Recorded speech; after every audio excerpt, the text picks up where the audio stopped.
Chapter 176. Sillen chose a temporarily uninhabited place slightly further away from the prison and teleported there directly. As for the starship, it remained hidden somewhere around the planet. This time, Sillen Helong did not plan to split up. After last time's lesson, he knew that every prison planet in Sector S was a great threat. If he was too far away and something happened, the other party would not be able to rescue him in time. As for Huimao and Qifeng, Wheeze, the main reason you're bringing Qifeng with you this time is to familiarize him with the battlefield environment. Stay hidden and observe. Don't do anything rash, Sillen said. Observe? Huimao's beard bristled.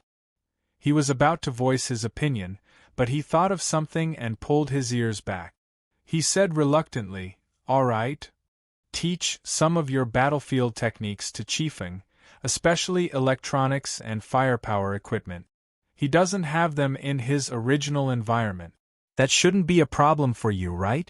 "No problem," Huimao replied with his ears drooping. Sillen pinched the back of its neck and brought it up to eye level. "Promise me you won't do anything rash." "I promise." He gave a few simple instructions to Qifeng and told them to prioritize their own safety. He didn't care if they died here, and they could forget about following him in the future if anything happened. They only split up after receiving his promise. Watching the two figures flying away, Sillen sighed. "I can't shake the feeling that these two aren't easy to deal with. In such a chaotic environment, it shouldn't be a problem as long as they don't attack first. Besides, they're not weak either." Lung patted Sillen. "Let's go and see who we can run into this time." Some of the people who had appeared at Sector S this time were rare outside of Sector S. Every time they probed deeper, they would be able to obtain some very important information. This was also one of the reasons why Sillen and Lung had come here despite knowing the danger. Sillen and Lung slowly snuck their way towards the prison. There were people fighting inside the buildings around the prison, and they were basically all prisoners who had escaped from the prison. They were firing at the guards and guard robots that had been released from the prison, and the prison guards were too busy to care about the situation outside the prison to care about what was happening outside. The two of them carefully avoided the crossfire of these prisoners. One of the guard beasts noticed them, but before it could roar, Sillen shot it through the eye and killed it. "Your marksmanship isn't bad." Long laughed. "Nice gun." Sillen put away his gun and continued to sneak forward. The gun was given to him by Lung. It was a gun specially made by the Andryra family, and its power wasn't something a regular gun could compare to.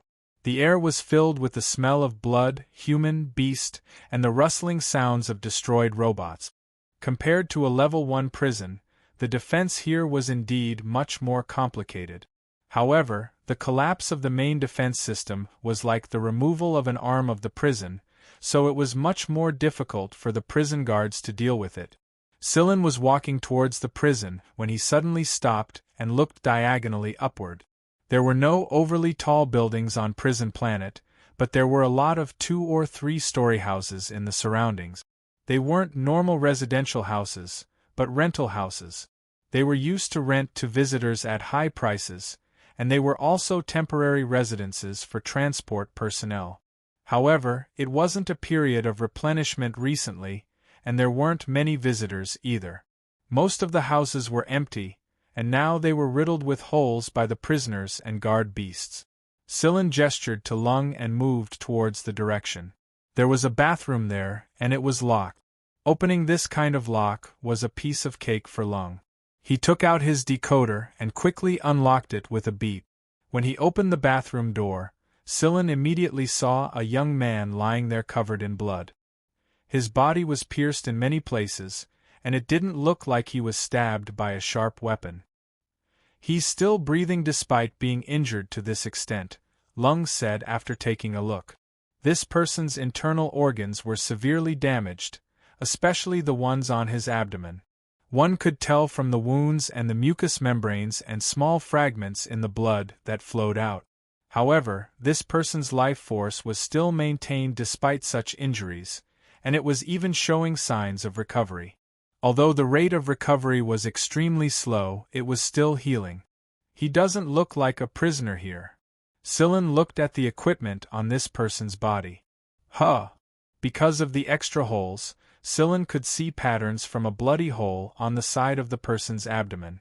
Sillin reached out and lifted the clothes on this person's abdomen. The patterns were mainly on this person's waist. It was a butterfly tattoo with a sinister wing pattern. Ghost butterfly. Sillin and Helong looked at each other, both surprised and puzzled. He was surprised that someone from Ghost Butterfly would actually appear here, and puzzled as to who had the ability to injure this person to this extent. According to this person's physique, he should be quite strong. Just as Sillin Helong was feeling puzzled, the young man who was leaning against the wall suddenly opened his eyes, and the sudden burst of killing intent caused the surrounding temperature to drop significantly. However, this killing intent quickly retreated, and he looked at Sillin and Lung with puzzlement. Guadai Shichi? Lung called out. There was a number 17 on this person's ghost butterfly tattoo, which also represented this person's identity. This young man was Guadai Shichi, who had been with Guadai Ling before. After Guadai Ling left that time, he had been hiding in the surroundings, waiting for the right time to make his move. However, he did not expect that he would also end up in a predicament. Seeing that Sillin Helong knew his identity and did not show any killing intent, he did not seem like a prisoner who had escaped from prison. He nodded but did not say anything. Right now, he did not have the strength to speak. It was already good enough that he could just barely start to recover. Looks like you can't speak. Lung frowned. His vocal cords are not injured. Guadai Shichi's face twitched. But I injured my lungs and other organs. Guadai Shichi glared at the two people in front of him. Since there was no killing intent, these two people did not seem to be planning to help him either. Just like that, the two of them stared at each other. The sounds of gunshots and fighting outside the door did not distract the three of them. Finally, Sillin shifted his gaze to Lung. When he saw Sillin's gaze, Lung covered his chest with his hand. This guy has a beast's body. I'll just use normal medicine. High-grade medicine is too wasteful. Alright, I'll use my normal medicine. Sillin squatted down and looked at Guadai Shichi. Let's make a deal. I'll give you stimulant medicine that can stimulate your recovery ability, but you have to write an IOU. 1 bottle of medicine for 1 million, and you can also tell us about the situation here. How about that? If you agree, just nod. Guadai Shichi's expression was a little stiff. 1 bottle of normal stimulant medicine for 1 million? What kind of scam was this? But now, Guadai Shichi had no other choice. His life was at stake here, and the situation outside was chaotic. If he did not meet 14 and the others, he would definitely die at this rate of recovery.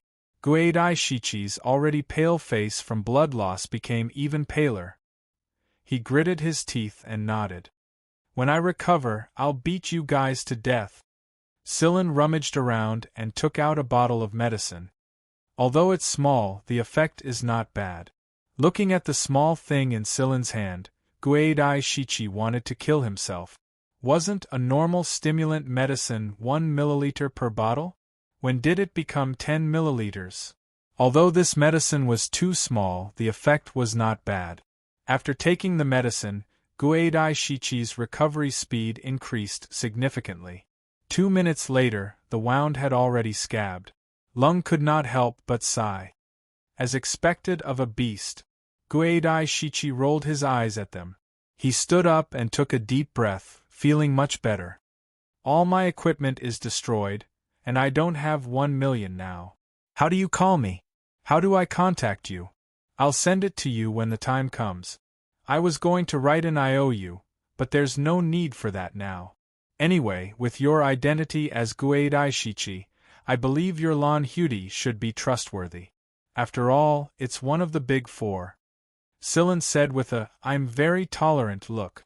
He also threw a nutrient pill to him. The stimulant recovery was too forceful, so he needed to replenish it. Thanks. He took it and swallowed it. It was really too forceful now. You're welcome. 100,000. Guadai Shichi's eyelids twitched. Can I spit it out?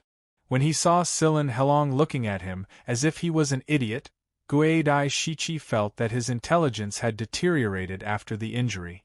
Since there were fewer people outside, Guadai Shichi told them what happened to him. Originally, they planned to take action at a time when the time was right. Once the time was up, the people in the prison would be able to come out, and Ghost Butterfly 17 would be waiting for them outside. According to the plan, there would not be too much of a commotion, but the sudden chaos had completely messed up the original plan. After receiving news from Ghost Butterfly 14 in the prison, Ghost Butterfly 17 was about to go and help him, but he ran into someone and was beaten to this state.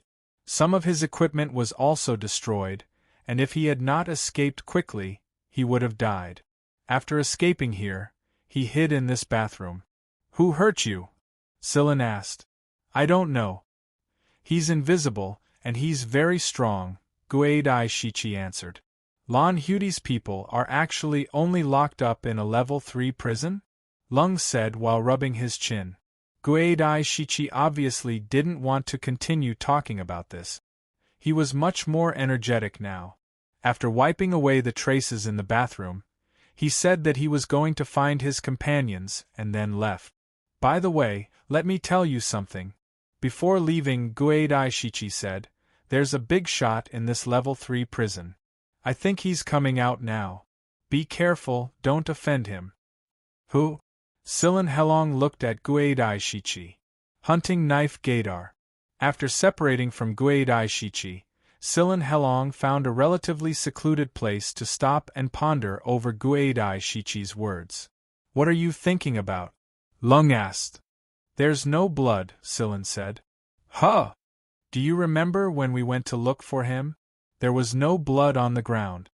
His wounds didn't bleed when he escaped, but only started bleeding in the bathroom. This means that he can control the bleeding. The bathroom's entrance has also been treated, and there are other scents that cover up the smell of blood. Even the guard beasts won't be able to smell it. Lan Hudi's men are not to be underestimated. A pause later, Lung asked again, what do you plan to do about Hunting Knife Gaidar? We'll take it one step at a time. I hope we don't run into him. But even if we do, as long as we don't offend him, he probably won't attack small fries like us, right? Lung held his head and ran his fingers through his hair to scratch it. He thought for a moment. I didn't think that Lan Hudi and Hunting Knife Gaidar would be here. If we were to check the prisoner's information, we probably wouldn't find their records. In fact, I'm guessing that an important person from Mist or Wuxia is hiding in that level 1 prison, Silin said. It's unexpected. The prison at Sector S has become their hiding place. Then are we still going in? After all, the employer of this mission at Sector S is you, so the choice is yours. Silin looked at Lung. Won't you feel regretful if we don't go? Let's go.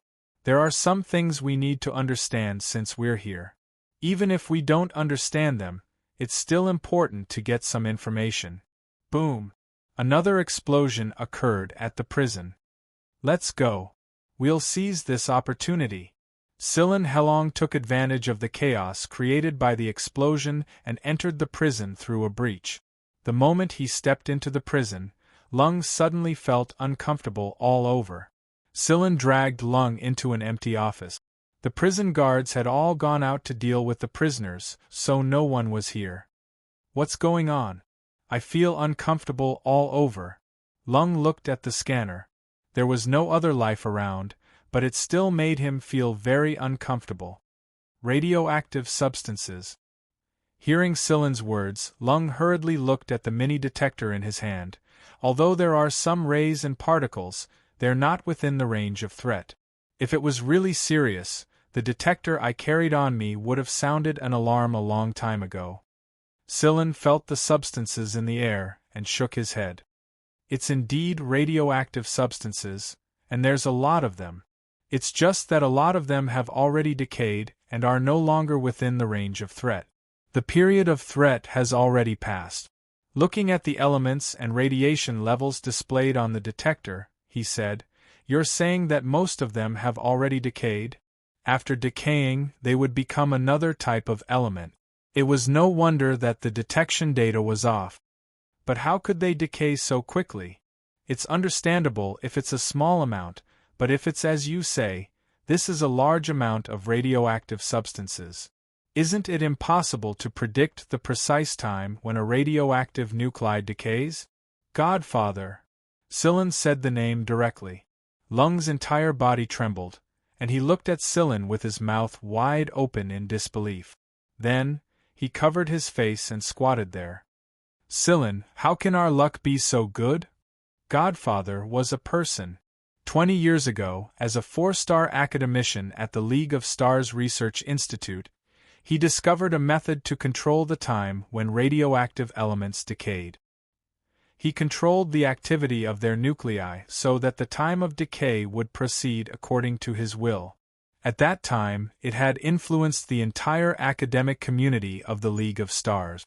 However, many academics, especially those from the League of Stars Research Institute, voiced different opinions. Later on, when it was revealed that Godfather had caused the deaths of many innocent researchers in the process of his research, Godfather's research was put under control. Later on, Godfather escaped with his technology and joined the Azrael organization. He had always been an authority in the research of radioactive elements and decay, so people later gave him a nickname, Godfather. Godfather had influenced many people. Regardless of whether it was good or evil, people in the research of elements worshipped this Godfather.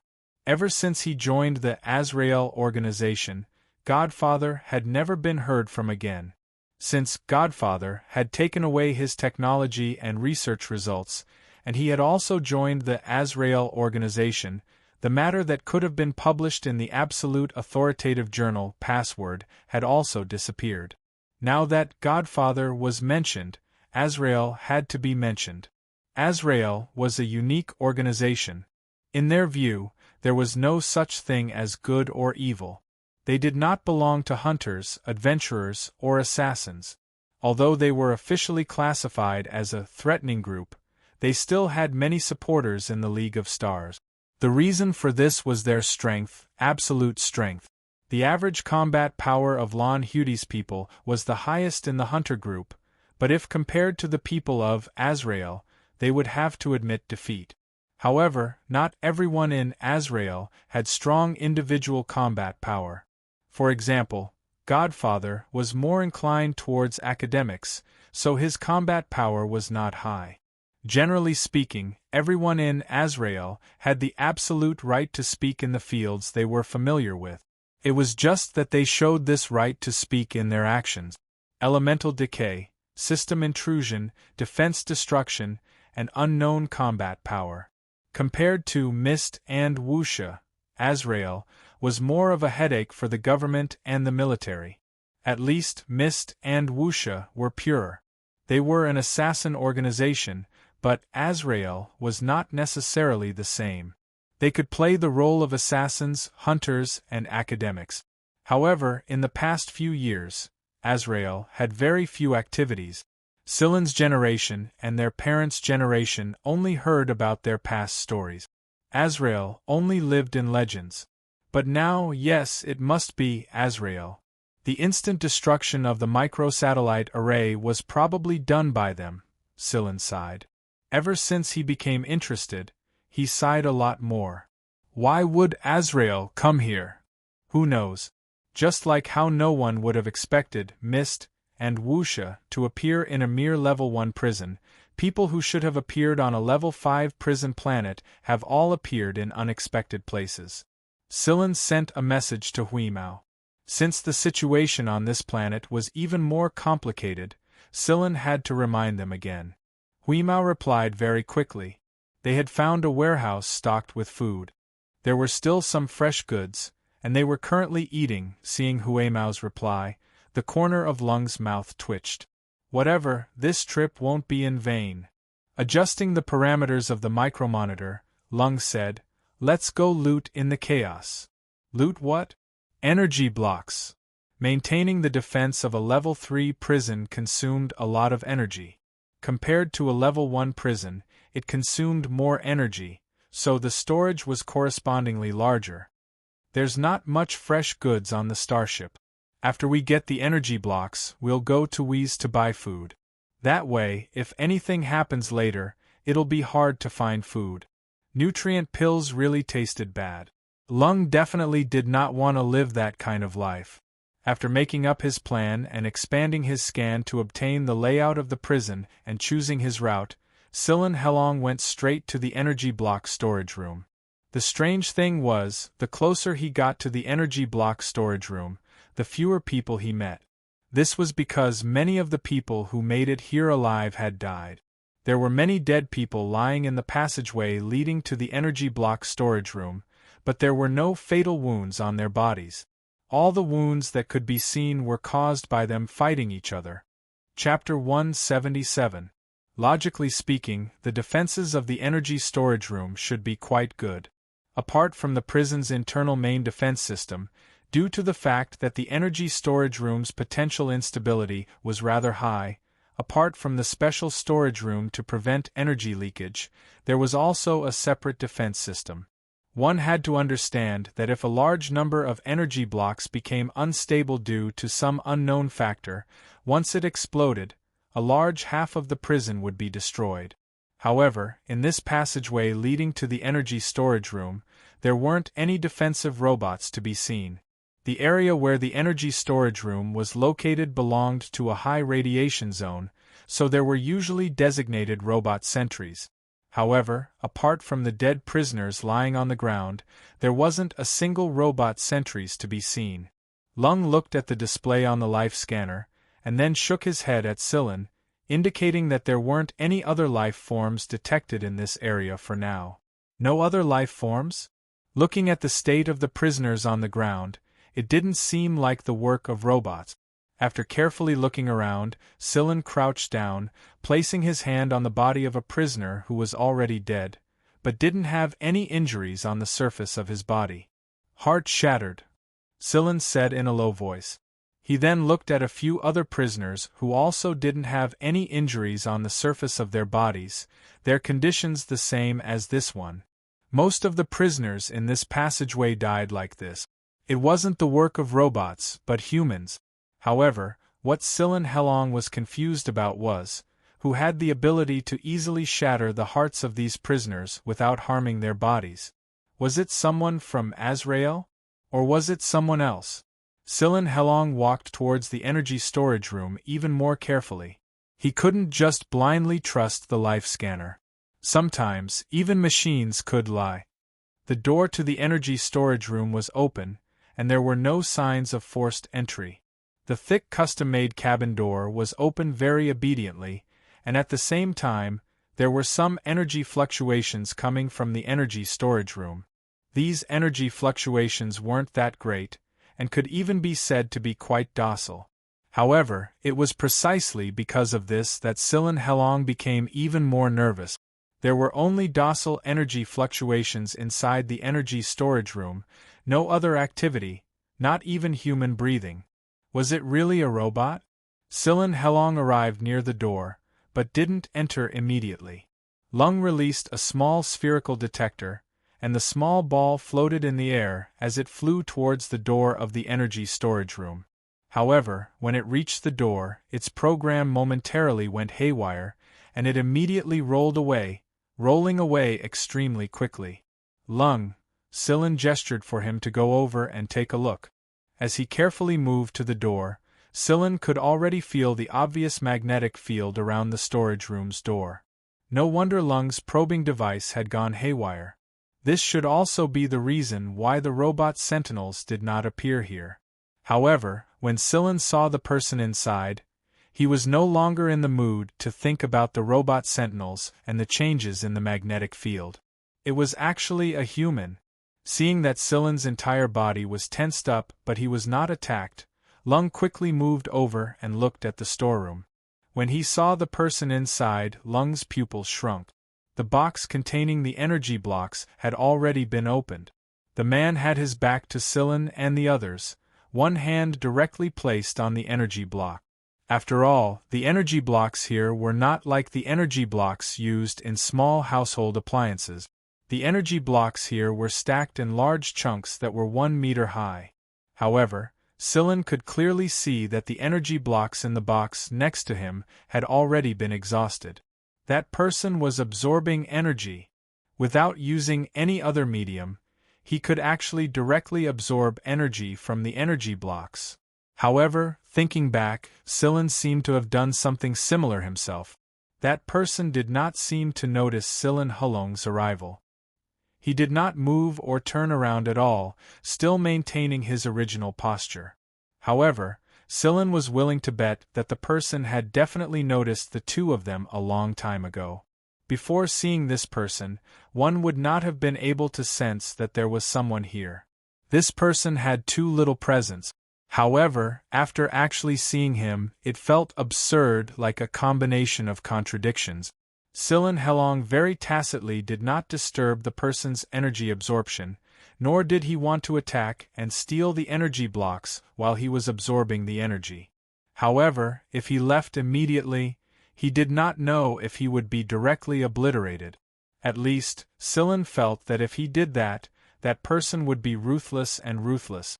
Otherwise, there would not be so many dead prisoners around here. Silen gave Lung a look. It was best not to act blindly without thinking. Not long after, other prisoners came over.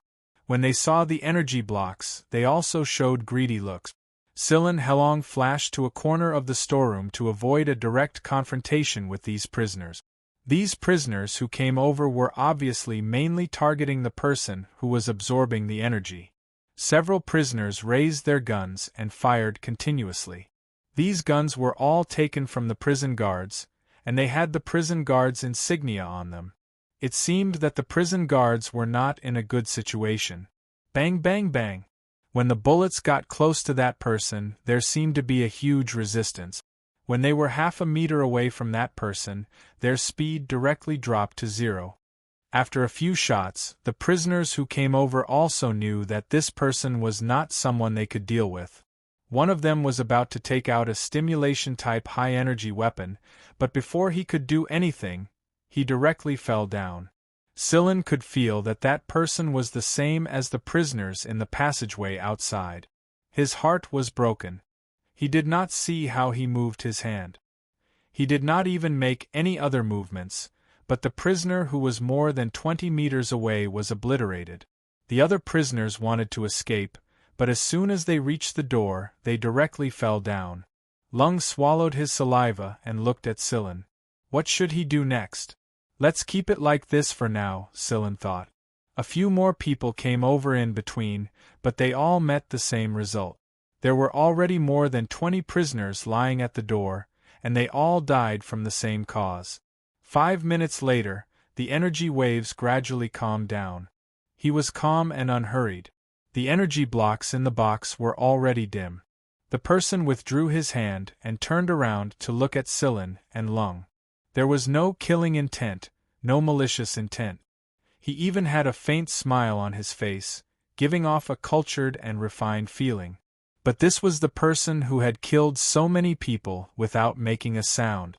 When he was watched by that person's somewhat polite and amiable eyes with a faint smile, Silen Helong only felt all the hairs on his body stand up. The more he was like this, the more dangerous he was. Lung had already directly classified this person as a freak. This type of person who had an absolutely twisted temperament on the outside and inside was a freak among freaks, not to mention that this freak was the type who killed while smiling. Those prisoners probably didn't even feel this person's killing intent when they died, right? Gaydar looked at the two little fellows not too far away. From Gaydar's point of view, this was how he saw it. Little fellows around 20 years old. He had noticed Silen Helong a long time ago. The passageway around the storage room extended outwards, and the bottom, top, and sides of the passageway were all covered in a layer of electric charge. As long as someone entered this area, Gaydar would be able to sense it. He could even sense the strength of the intruder through these electric charges. Towards Silin Helong, Gaydar was rather curious. He didn't immediately make his move, and instead observed the two's reactions while absorbing the energy. It was quite obvious that these two's reactions didn't provoke Gaydar's killing intent. "Who are you two little fellows?" Gaydar asked. Even his voice was gentle. "Little fellow," Silin Helong roared. Silin roared. Could it be that this person in front of him was a very old monster? In reality, Gaydar only looked to be close to middle-aged, and the sudden mention of "little fellow" made Silin Helong's face twitch a bit. Silin suddenly thought of that awkward teacher. Back then, old Mo had even called him a little doll.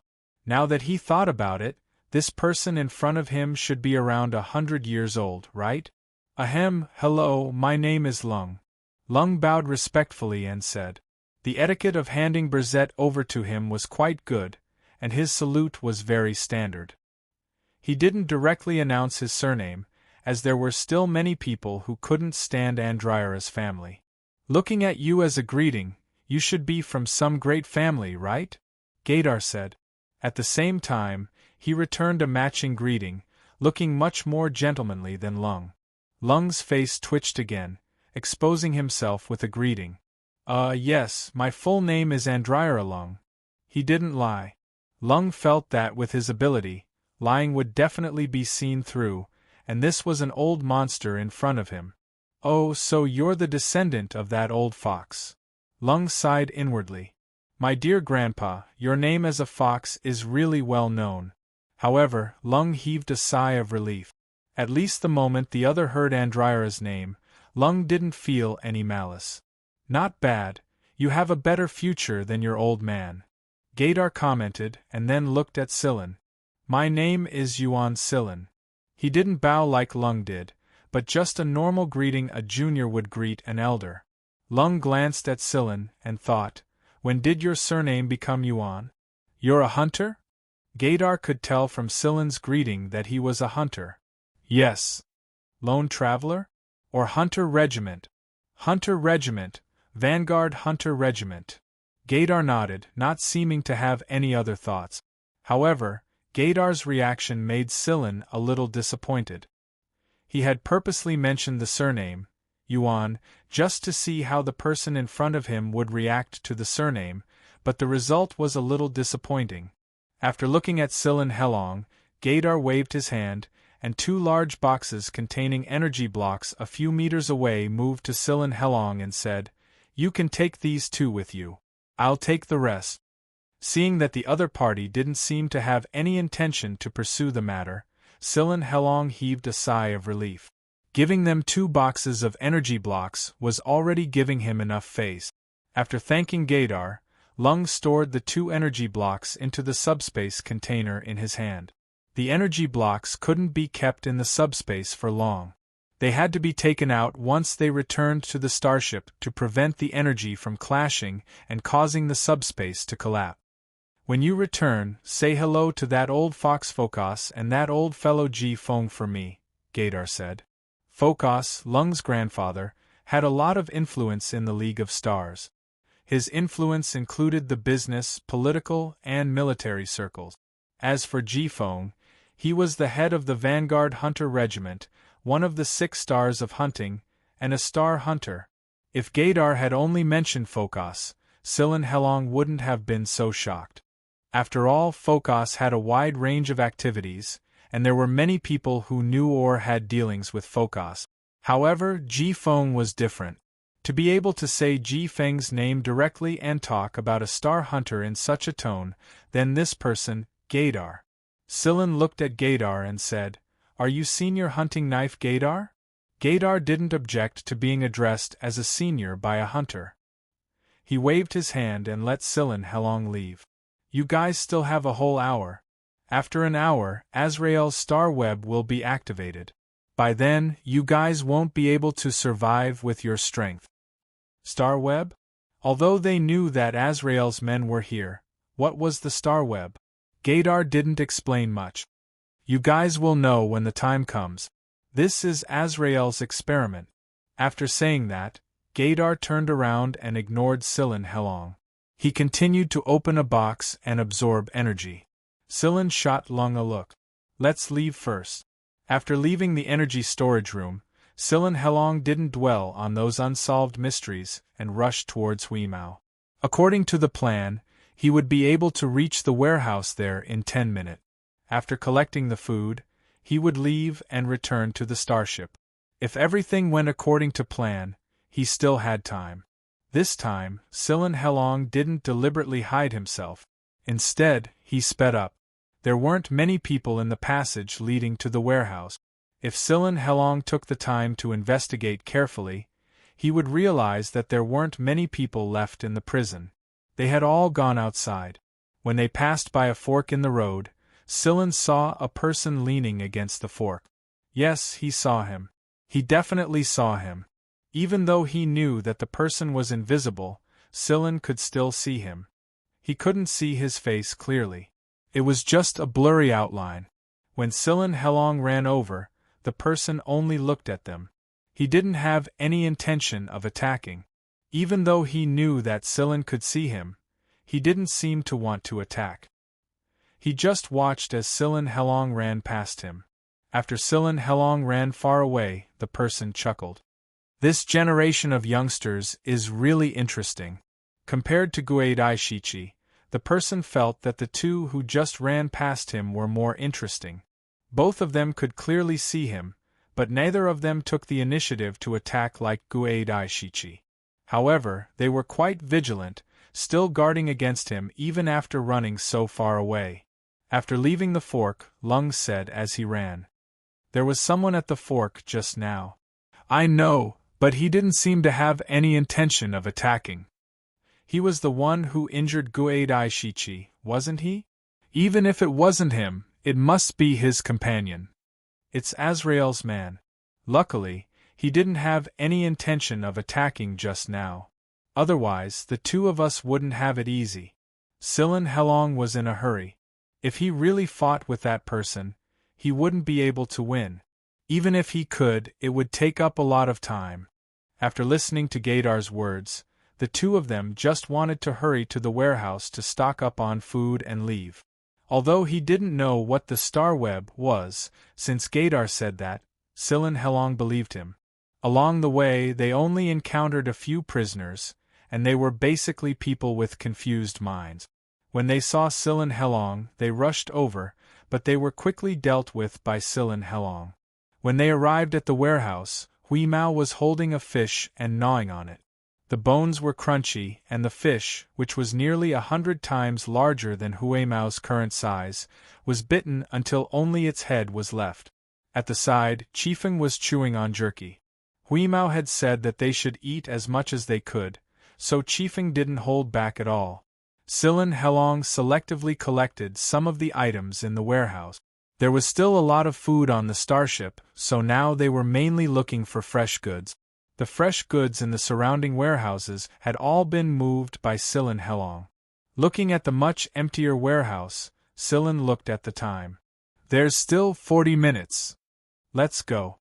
Hurry up, said Lung. Let's go, foodie. Silin turned around and called out to Chifeng and Huimao. Seeing that Silin, Lung, and Chifeng had all moved out, Huimao picked up the half-eaten fish head and ran out. Even though half of the fish head had been eaten, it was still much larger than Huimao's current body size, especially since half of the fish head had been bitten off. The pharynx and sharp teeth in its mouth were all exposed, and when Huimao ran with it in his mouth, those teeth looked rather hideous as they moved.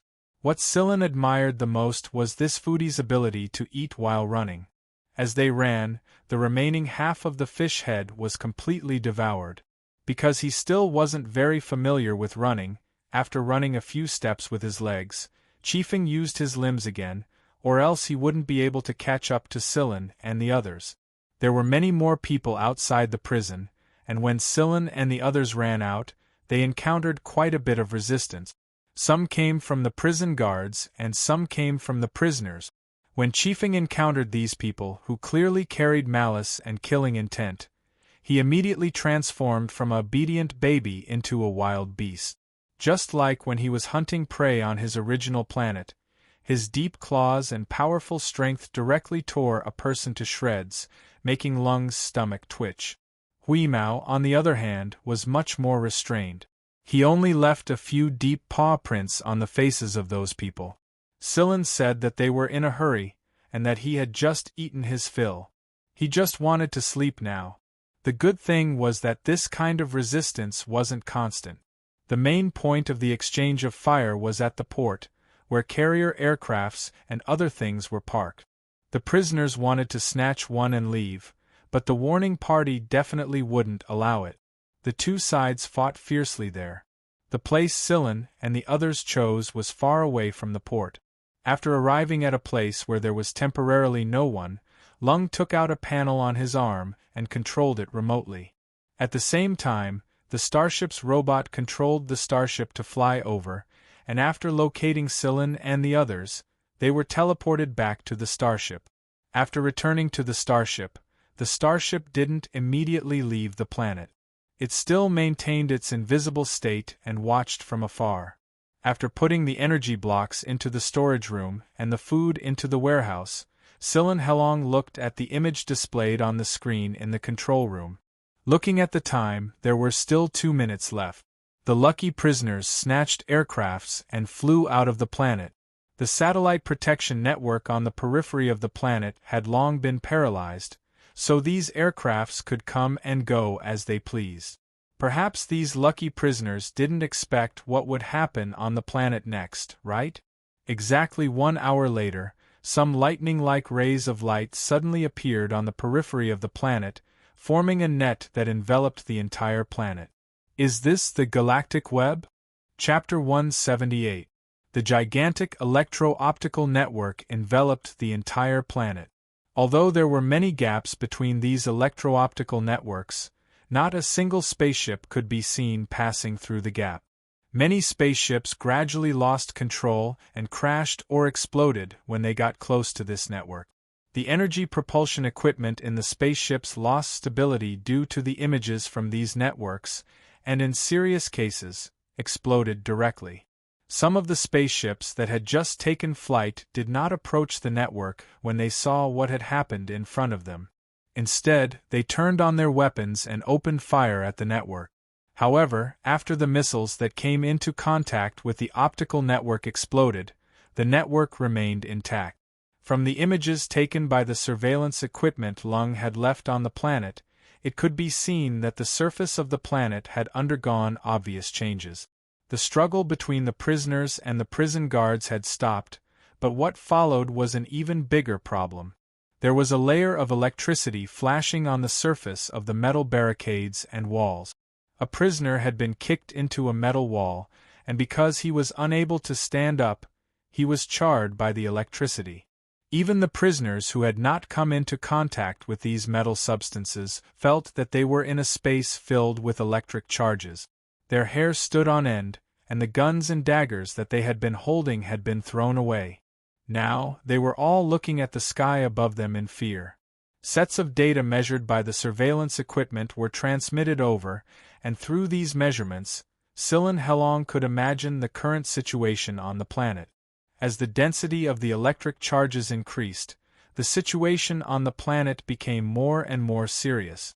As for the rest, Sillin Helong could only speculate based on the images he had seen and the data he had analyzed. The network's coverage and density were gradually increasing. At first, Sillin Helong could still see some changes on the planet from the starship, but gradually, the entire dense network formed by electricity covered the surface of the planet.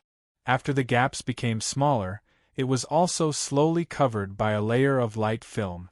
The surveillance equipment Lung had left on the planet had lost contact with, and the signal must have been affected and completely cut off. Not long after, streaks of electricity struck the ground from the network.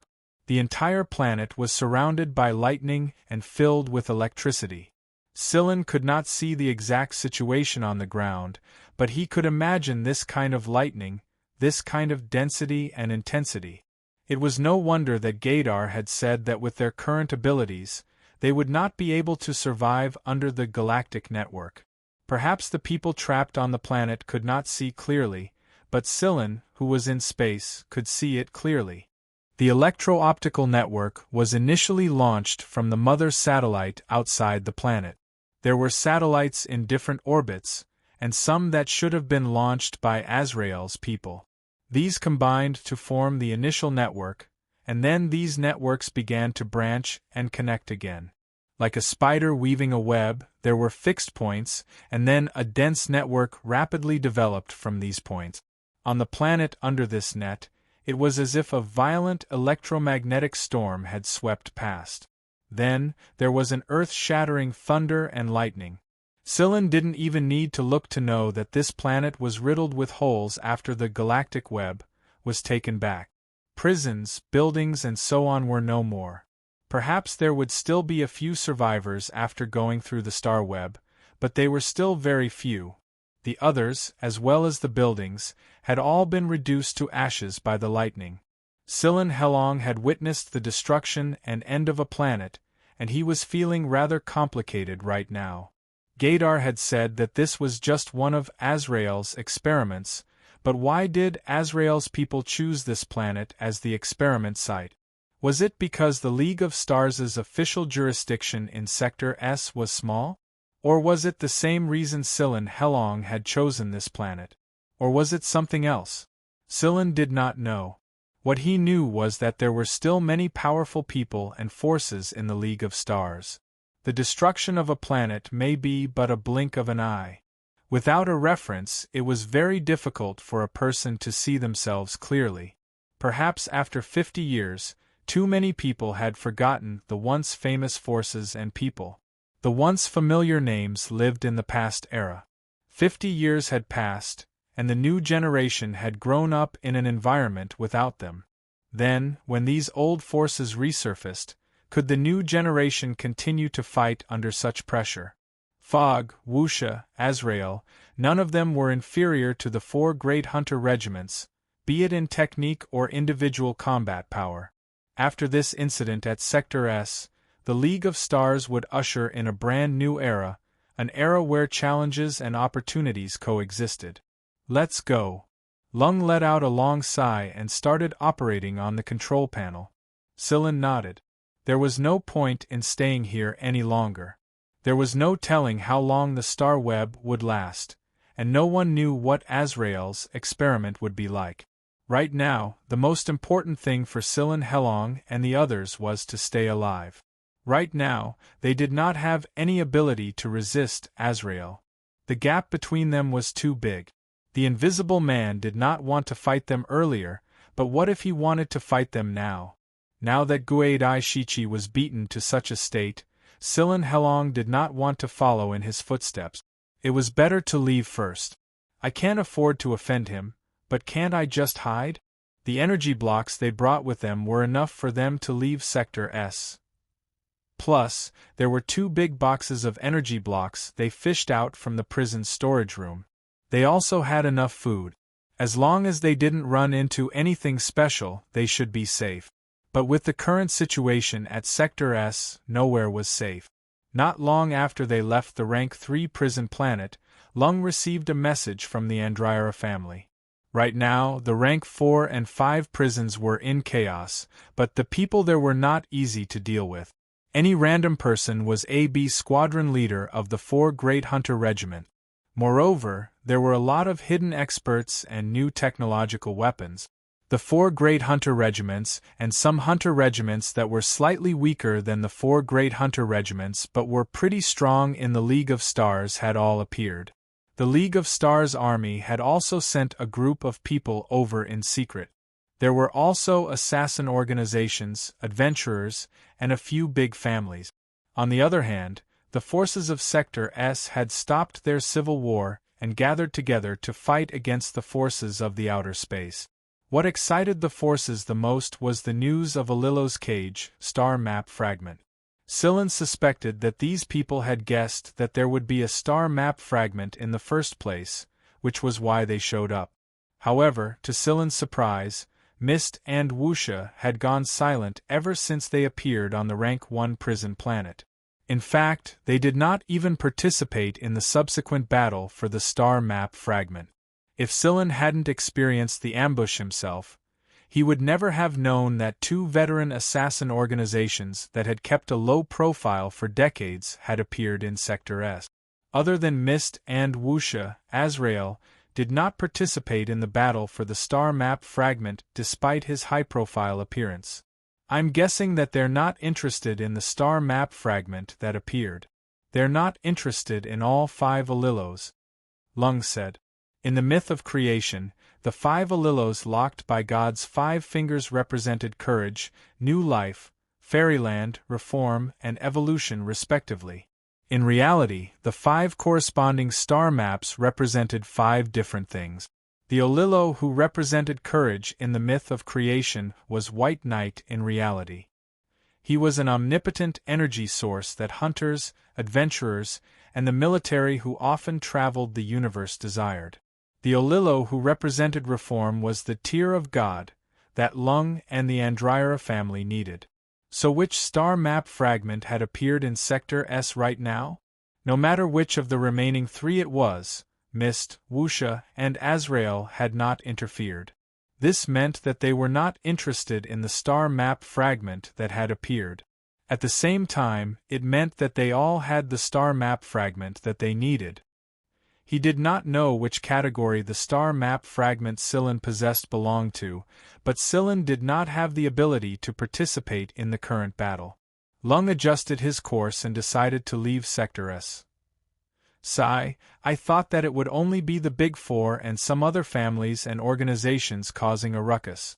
Who would have thought that all the veterans who had kept a low profile for decades would show up? Lung mumbled while lying on the chair. Logically speaking, there shouldn't have been many participants other than the Big Four, some adventurers, and the military. Why is it the dividing line of an era? Sillen asked. Lung swirled the wine in his glass and said slowly, I've asked my dear Grandpa Fox before, and he said that it was a coincidence. A coincidence? Yes, a coincidence. Although this is the old man's opinion, it seems that I agree with him now. Every force is cunning as hell, and after that coincidence, they all made plans for the later stages. They are all forces that are adept at lying low. After the veteran forces lay dormant, the former small forces would grow up, and the new forces would inevitably be arrogant and boastful. In reality, these forces may very well collapse at the first blow after the veteran powerhouses break out of the ice. Just wait and see, after we leave this time, certain forces will be purged. Now was not the time to consider whether or not the other forces would purge Sillen. After he returned, he, the vice commander, still had to carry the burden. At the very least, he needed to grow up as soon as possible. He was not strong enough yet. Sillen's fingers rubbed the leaf pattern. Back then, he was just a passerby, a weak force, and did not know much about the League of Stars. But after he joined Vanguard, took on the burden of the vice commander, and encountered many strong people. However, he still had no clue about the Fujigen family on the upper tree. Looking at it from another perspective, Sillen still needed to develop himself, see more places, and meet more people. Gaydar did not know about the Gen family, but what about the others? They should know a little about the veteran forces that had existed in the galaxy for hundreds and thousands of years, right? A vice commander was far from enough. He had to enter the core of Vanguard's A squadron in order to come into contact with more information. While they were on their way out of Sector S, both Sillen and Lung were making plans. Lung felt much more relaxed after he had made a plan for himself. He was just about to ask the robots to prepare some exquisite food to reward his brain when he looked up and saw the 2 idiots not far away from him. Due to Chiefeng's self-study, there were some relaxing songs in the teaching video. They weren't loud, and Chiefeng was happily wagging his tail while listening to the songs. Meanwhile, Huimao was twisting his fat butt along with the rhythm. Yo, Wheeze, are you dancing? Lung laughed. Huimao did not even turn his head and continued to dance. Yeah, you guys are as dull as a rock. If you keep this up, you'll turn into a rock. He was talking about how Lung and Silin had been in low spirits recently because of the things they had experienced earlier. They did not speak much, and Hui Mao looked pretty resentful when he returned. "All right, according to the plan, it won't be long before we get out of here. After we get out of sector, I'll take you guys out for some entertainment," Lung said generously. "No need, you just need to pay us in full. We accompanied you to Sector S for this mission, so the mission will be over after we get out of Sector S, right? Shouldn't you pay us in full soon after the mission is over?" Lung raised an eyebrow. "You think accompanying me on a trip to Sector S is a vacation? Not only that, you've even picked up a companion who freeloads off me on the starship. Look at that appetite of yours, you eat the most of all fresh food. It's already tens of thousands in total, and you have the nerve to say that." Hui Mao did not care about this. "I've read the contract. You said that your basic necessities are covered, and you didn't say anything about limiting your food intake. Remember, the money must arrive as soon as possible, and interest will be added if you don't pay." Lung paused for a moment before saying, "Owies, come to the Andryra family and help me. Let's go earn some money, a lot of money, and then we'll install a giant aquarium for you. I'll keep all the fish you like inside, and whenever you're hungry, you can fish one out to eat. Amen. A big mansion is a must, and it's full of beautiful female cats," and Huimao's whiskers were bristling as he turned to glare at Lung and interrupted, "How dare you think of me as such a lowly person?" The corner of Lung's mouth twitched when he heard this. "Do you really think you're that noble, Lord Cat?" Coincidentally, Silin had just finished exercising inside the training room and walked into the control room. Lung said to Silin, "Silin, your cat is one of the best." Silin gave him a "you're the only one who knows" look. "You haven't seen the best yet." Whenever he thought of that cat and Lycrabe's wild dance at the dance night, Silin couldn't help but feel that this monster's skills were profound. "Silin, that kid wants to go back on his word." Hui Mao raised his chin slightly and raised one of his front limbs, pointing a paw at Lung as he spoke. Silin gulped down a bottle of water and replied, "Then let him go. According to the rules, if he goes back on his word, he'll get compound interest." Without another word, Lung took out a bill and scribbled down a string of numbers, then slammed it against Hui Mao's forehead after he was done. "I don't have anything else, but I'm so poor that all I have is money." Hui Mao pulled the bill off with his paw and looked at it carefully. Qifeng also came over to take a look, and Hui Mao even took the opportunity to teach him how to read bills.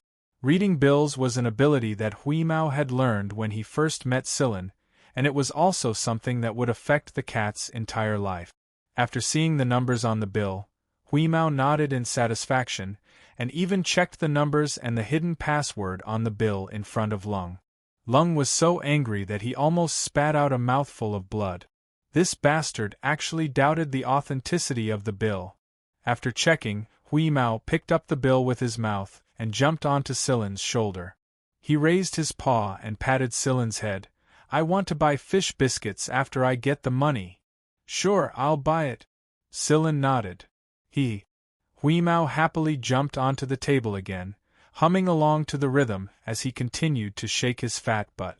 Lung walked over and nudged Silin with his elbow. "Your cat has become a demon. And a glutton." Silin looked at the cat and laughed. "Are you going to develop the 6th division as much as possible after you go back?"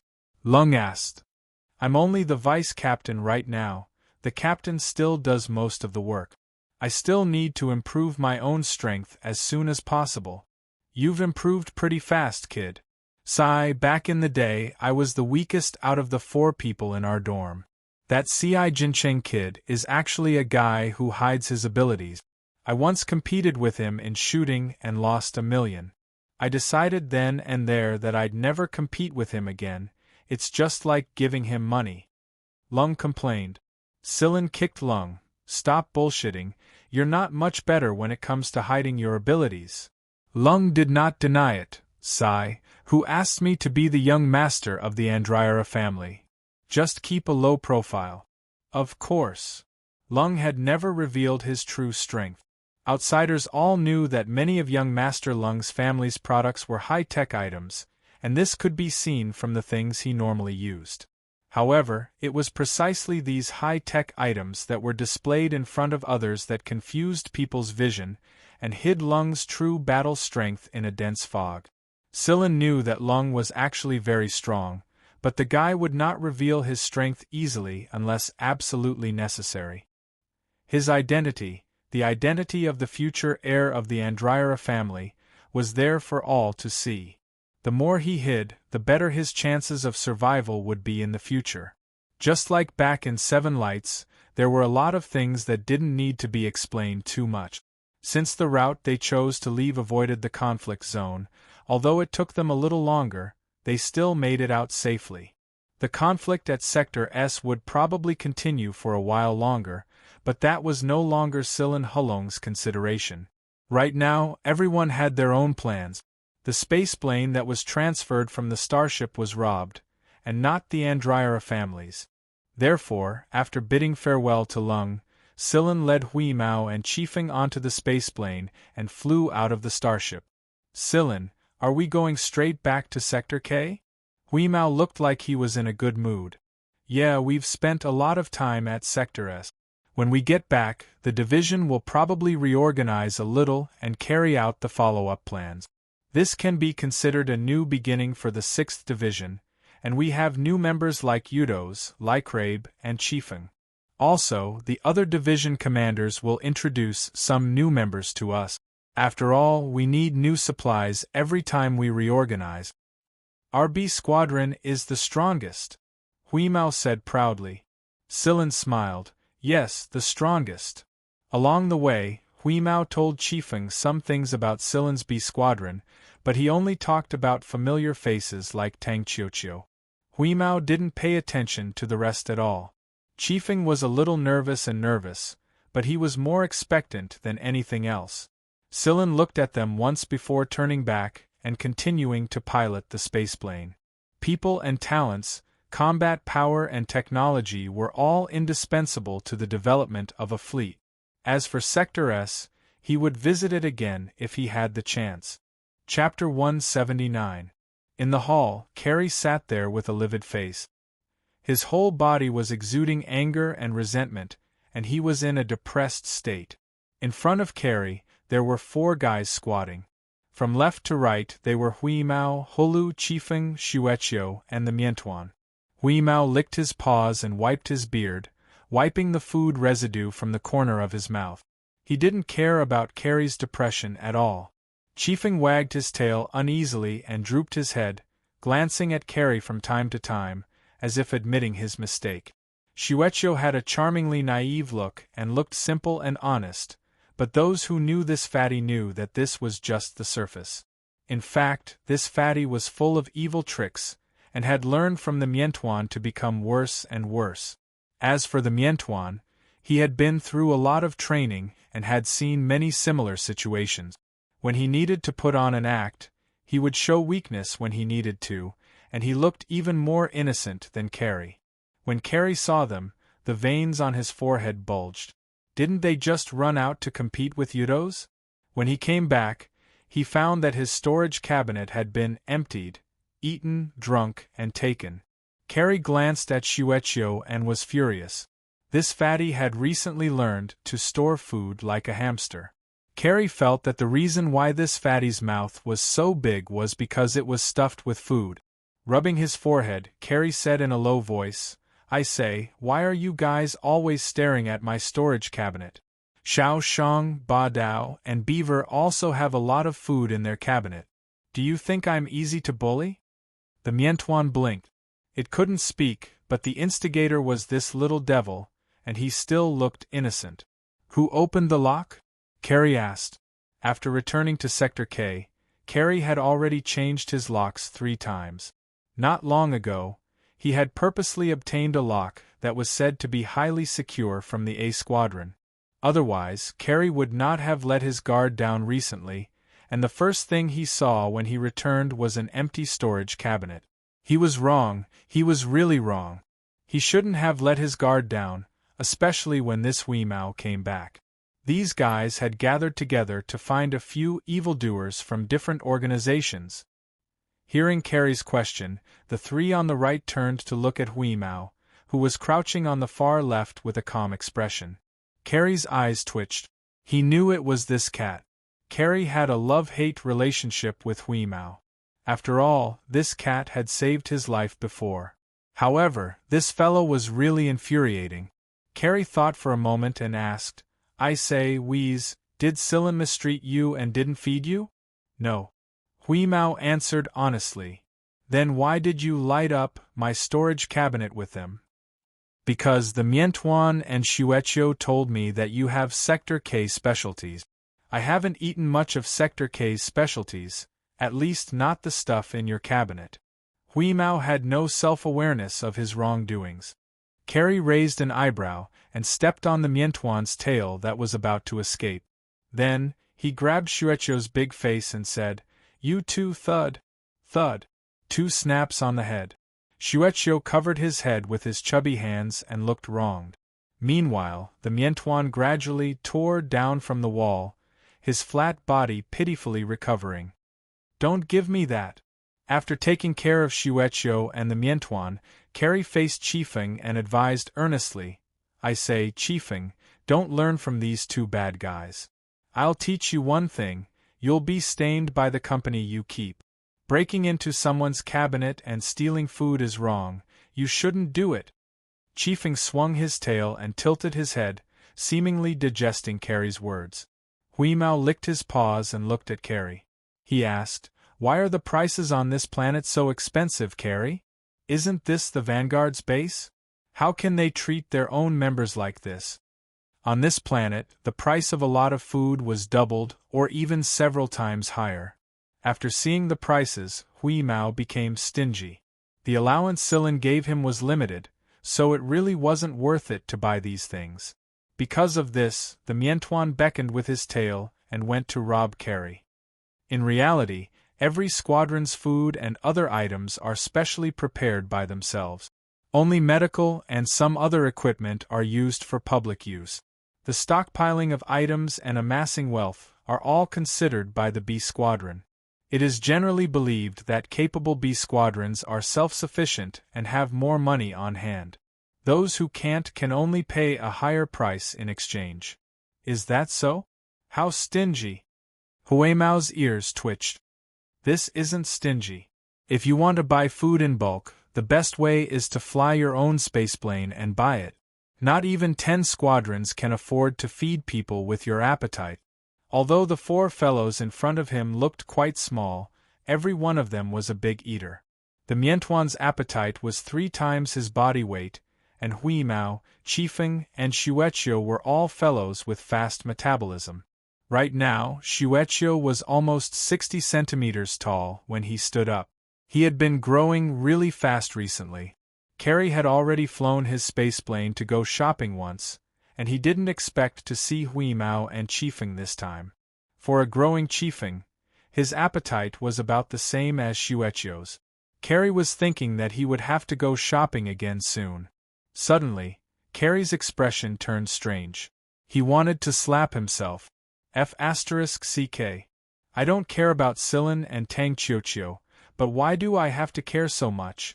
Isn't this the same as a stay-at-home dad? Chifeng looked at Shuecho and the Miantuan. They were right. Carrie's stay-at-home dad was very easy to fool. However, this stay-at-home dad seemed to have some mental issues. He actually slapped himself. Looking at the 4 fellows who were communicating with each other with their eyes, Carrie waved his hands helplessly. "Get out of here. My stomach hurts just looking at you. Chifeng and Shuecho, the 2 of you are going to have a cultural assessment. If you can't pass it, your salaries will be deducted.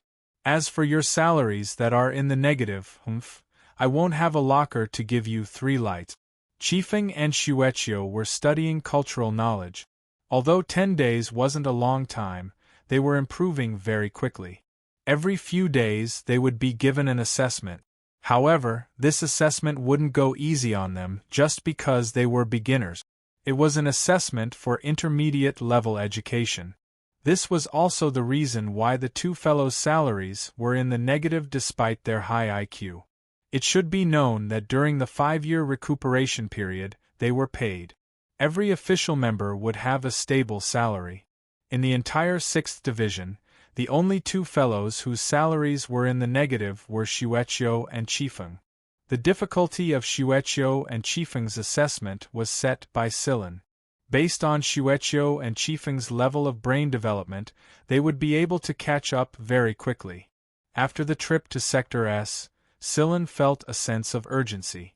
He had to get these two new members to catch up and integrate into the group as soon as possible. Otherwise, something might go wrong in the later stages of the mission. Xueqiu and Qifeng went to the study room to study. Huimao and the Miantuan followed them. One was to give pointers and the other to watch the show. After the four fellows left, he got up and went outside to breathe in some fresh air and exhale the stuffiness in his chest. Facing these little bastards every day, he felt like he had gone through the vicissitudes of life. But he didn't expect to see Xiao Shang, Beaver and the others returning from outside just as he walked out of the door. "Yo, Nanny Daddy Carrie. Are you done with your training?" Xiao Shang giggled. Carrie felt the string of reason in his head tighten with a dull bang. "You're the Nanny Daddy. You're all Nanny Daddy. You're all Nanny Daddy in your past life, this life, and the next life." Sigh, isn't it good that they're close to you? Be it Xueqiu or Qifeng, they're already this strong even before they've grown up.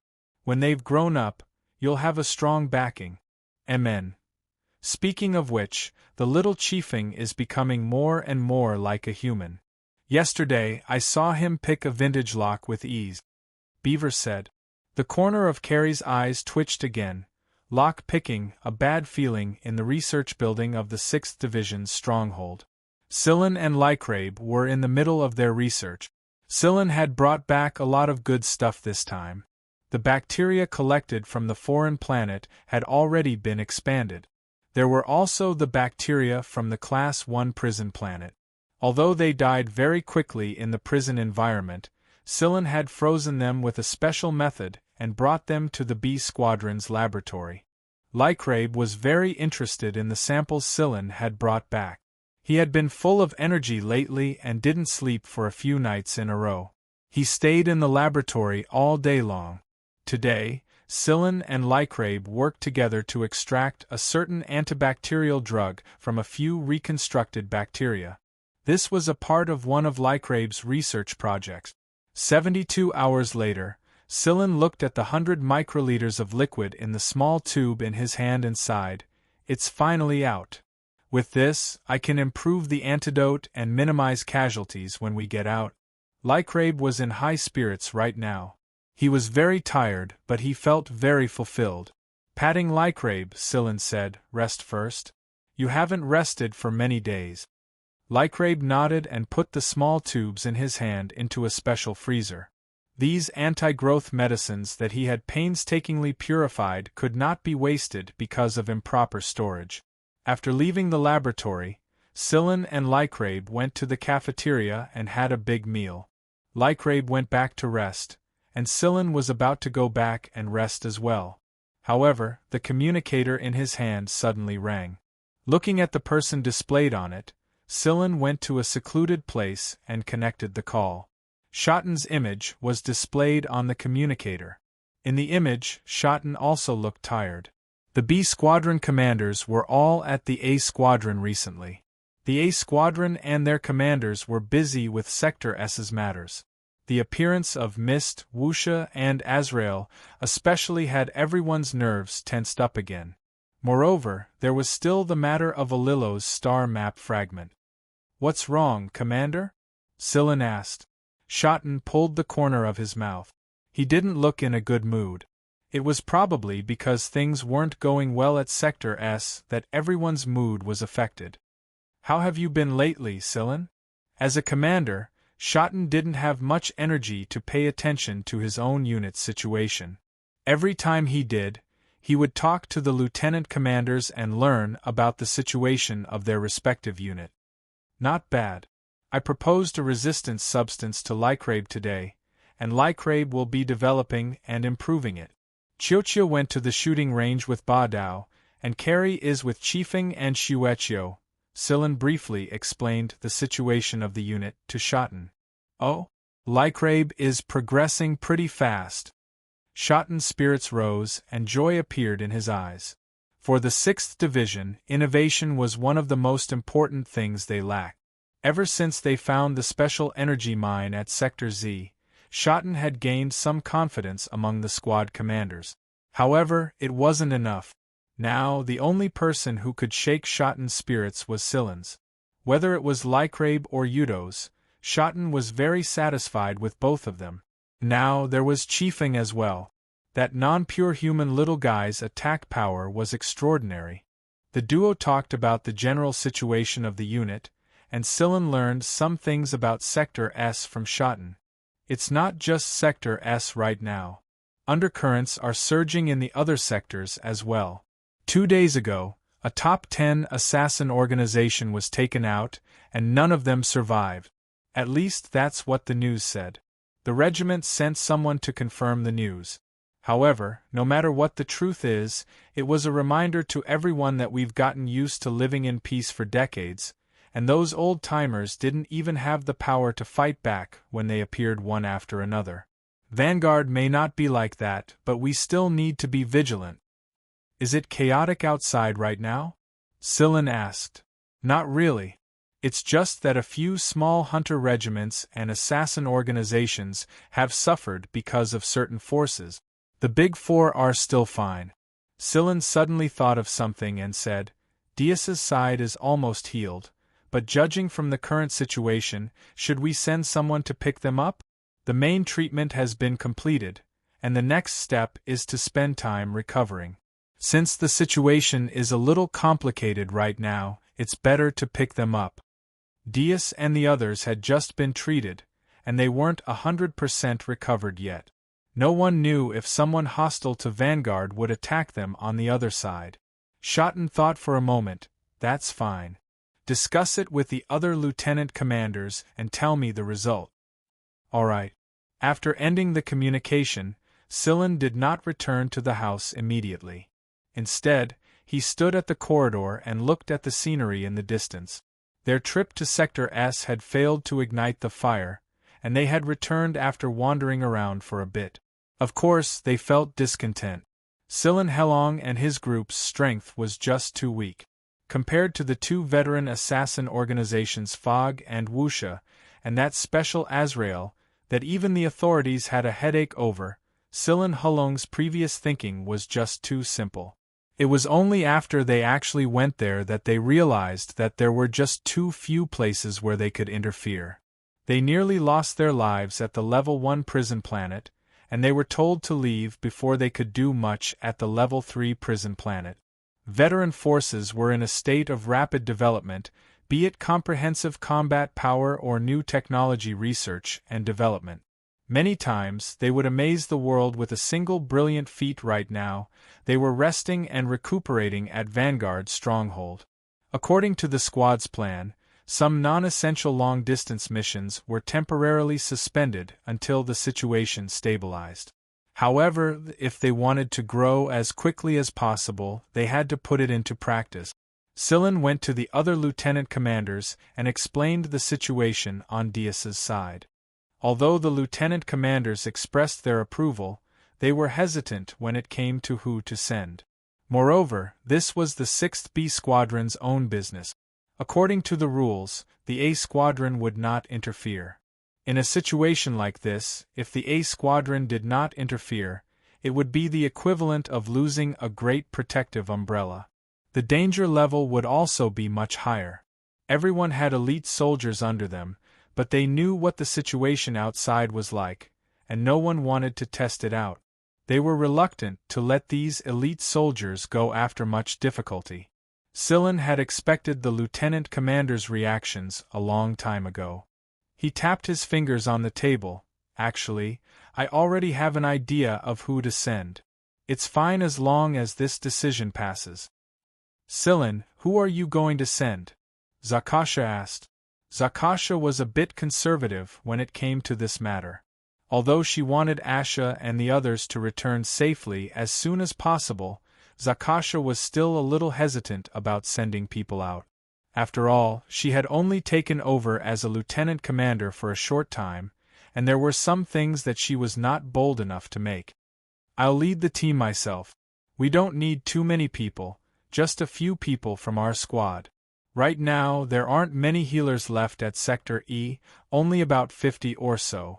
A medium-sized spaceplane will do. However, the weapons and fighter configuration of this spaceplane must be of a higher level. A spaceplane's high-level configuration is a must," Akai said, "but Silen, isn't it a little too? It's fine. If we can't even handle this, then no matter how many people we send, it'll be a waste." After a pause, Silen smiled and said, "Actually, it's mainly because they've been bored out of their minds lately, and they don't have the motivation to do anything. They might not run into any trouble after they go out, and the A Squadron's information comes from all sectors. It's only when we gather them together that we realized how serious the situation is. But we're only going to Sector E to pick them up, so it should be fine." According to the information he received so far, Silen felt that Fog and Wuxia were mainly targeting certain assassin organizations, while Azrael continued to stay silent. As long as the three of them did not come out, it was not too serious for Vanguard. Other than that, Silen felt that even if they ran into some trouble, it would also be a chance for the squad members to train themselves. In this era where the strong roamed, if they could not keep up, they would only be left further and further behind. This was not what Carrie and the others hoped for.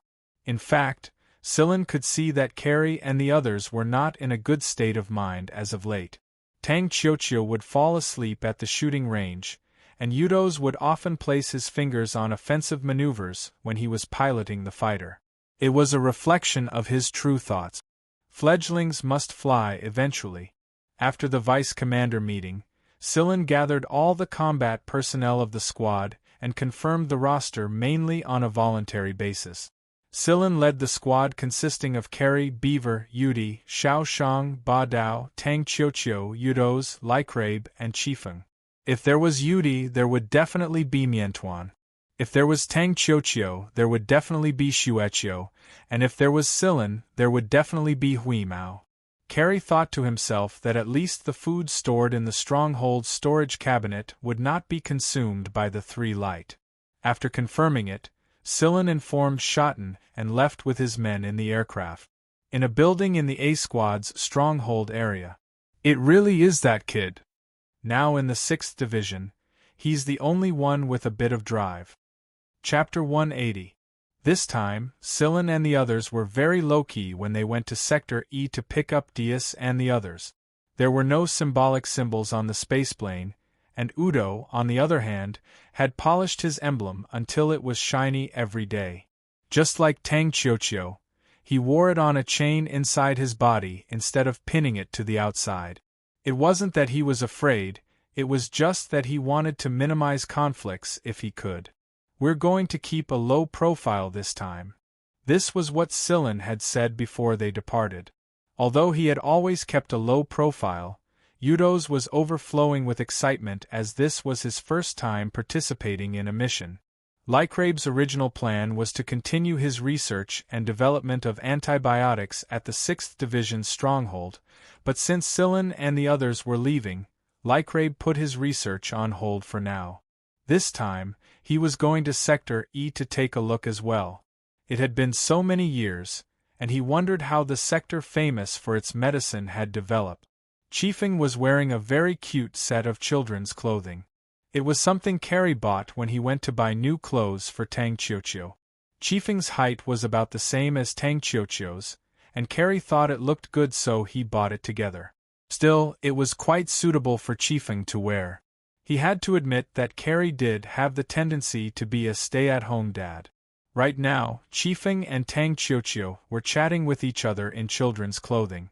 Tang Qiuqiu was telling Chifeng about Dias, and Xueqiu was lying on Tang Qiuqiu's back without falling off at all.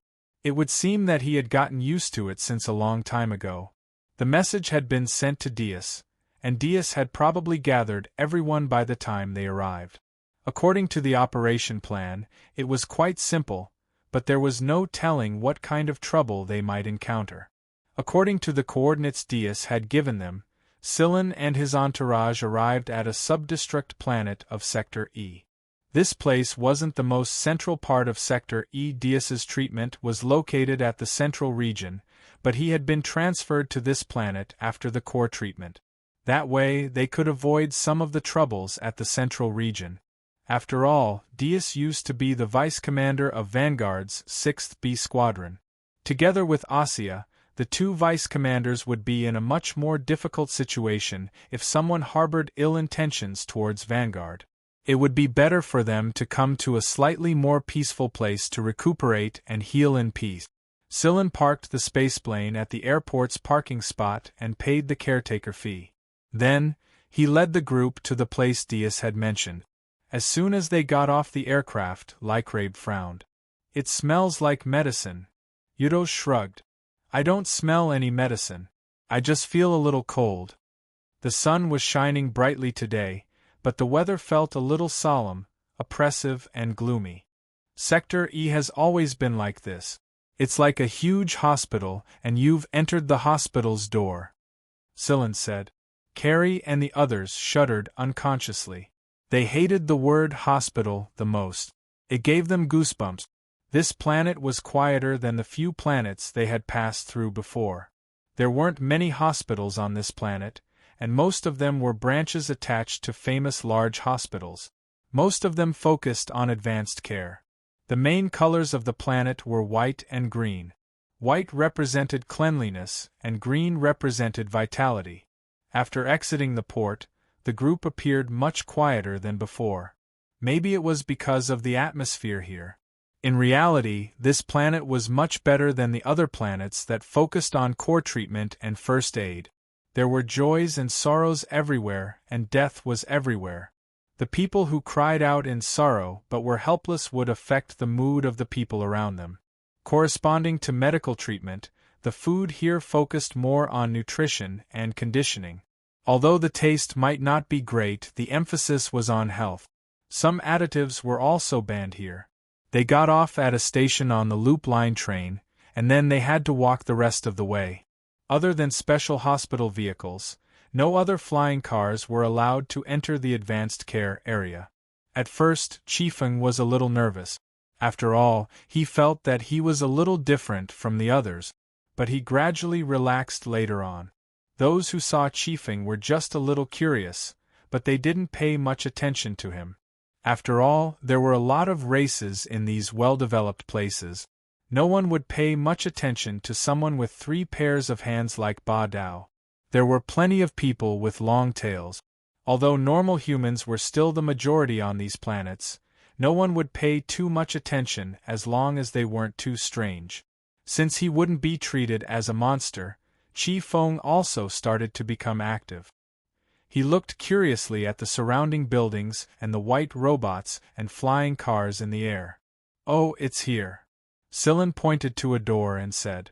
The door plate on the door was clearly marked. It was the affiliated rehabilitation center that Dias had given them. Dias and a few other people were all here for the later stages of rehabilitation. After the identity scan, Silen and his party entered the rehabilitation center area. But, isn't this rehabilitation center too big? Xiao Shang stared. Looking around, there was a wide lawn, endless, scattered buildings, rattan trellises, woods, wooden benches, gardens, and so on. When the patients were bored, they would come out to relax and exercise their hands and feet. "It seems that these patients are in a good mood," Xiao Shang said. Ba Dao glanced at him. "Then you can come often in the future." "Then forget it." According to the detailed address given by Dias, after Silen and the others learned the distribution of the buildings from a navigation robot, the navigation robot took them to Area 16, where Dias was located. There were many areas in the rehabilitation center, and each area had a set of corresponding facilities, wards, staff, and so on. The division of the areas was actually just separated by some small fences, and it was not very enclosed. Sometimes people from different areas would gather together to talk. The rehabilitation center was originally relatively monotonous, and it would be boring if there was no one to talk to.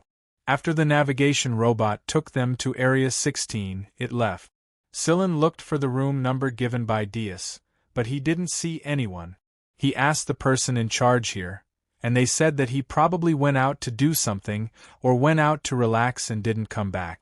In the rehabilitation center, as long as the patient's condition was out of danger, the restrictions on the patients were not strict, and the patients would have a high degree of freedom. Of course, they must come back at night. Let's go sit outside and eat something while we wait. Silen looked at the time and said. They all agreed, but they didn't seem to have much appetite. After all, in this kind of place, although it was only a rehabilitation center, it still affected them, and they always felt depressed.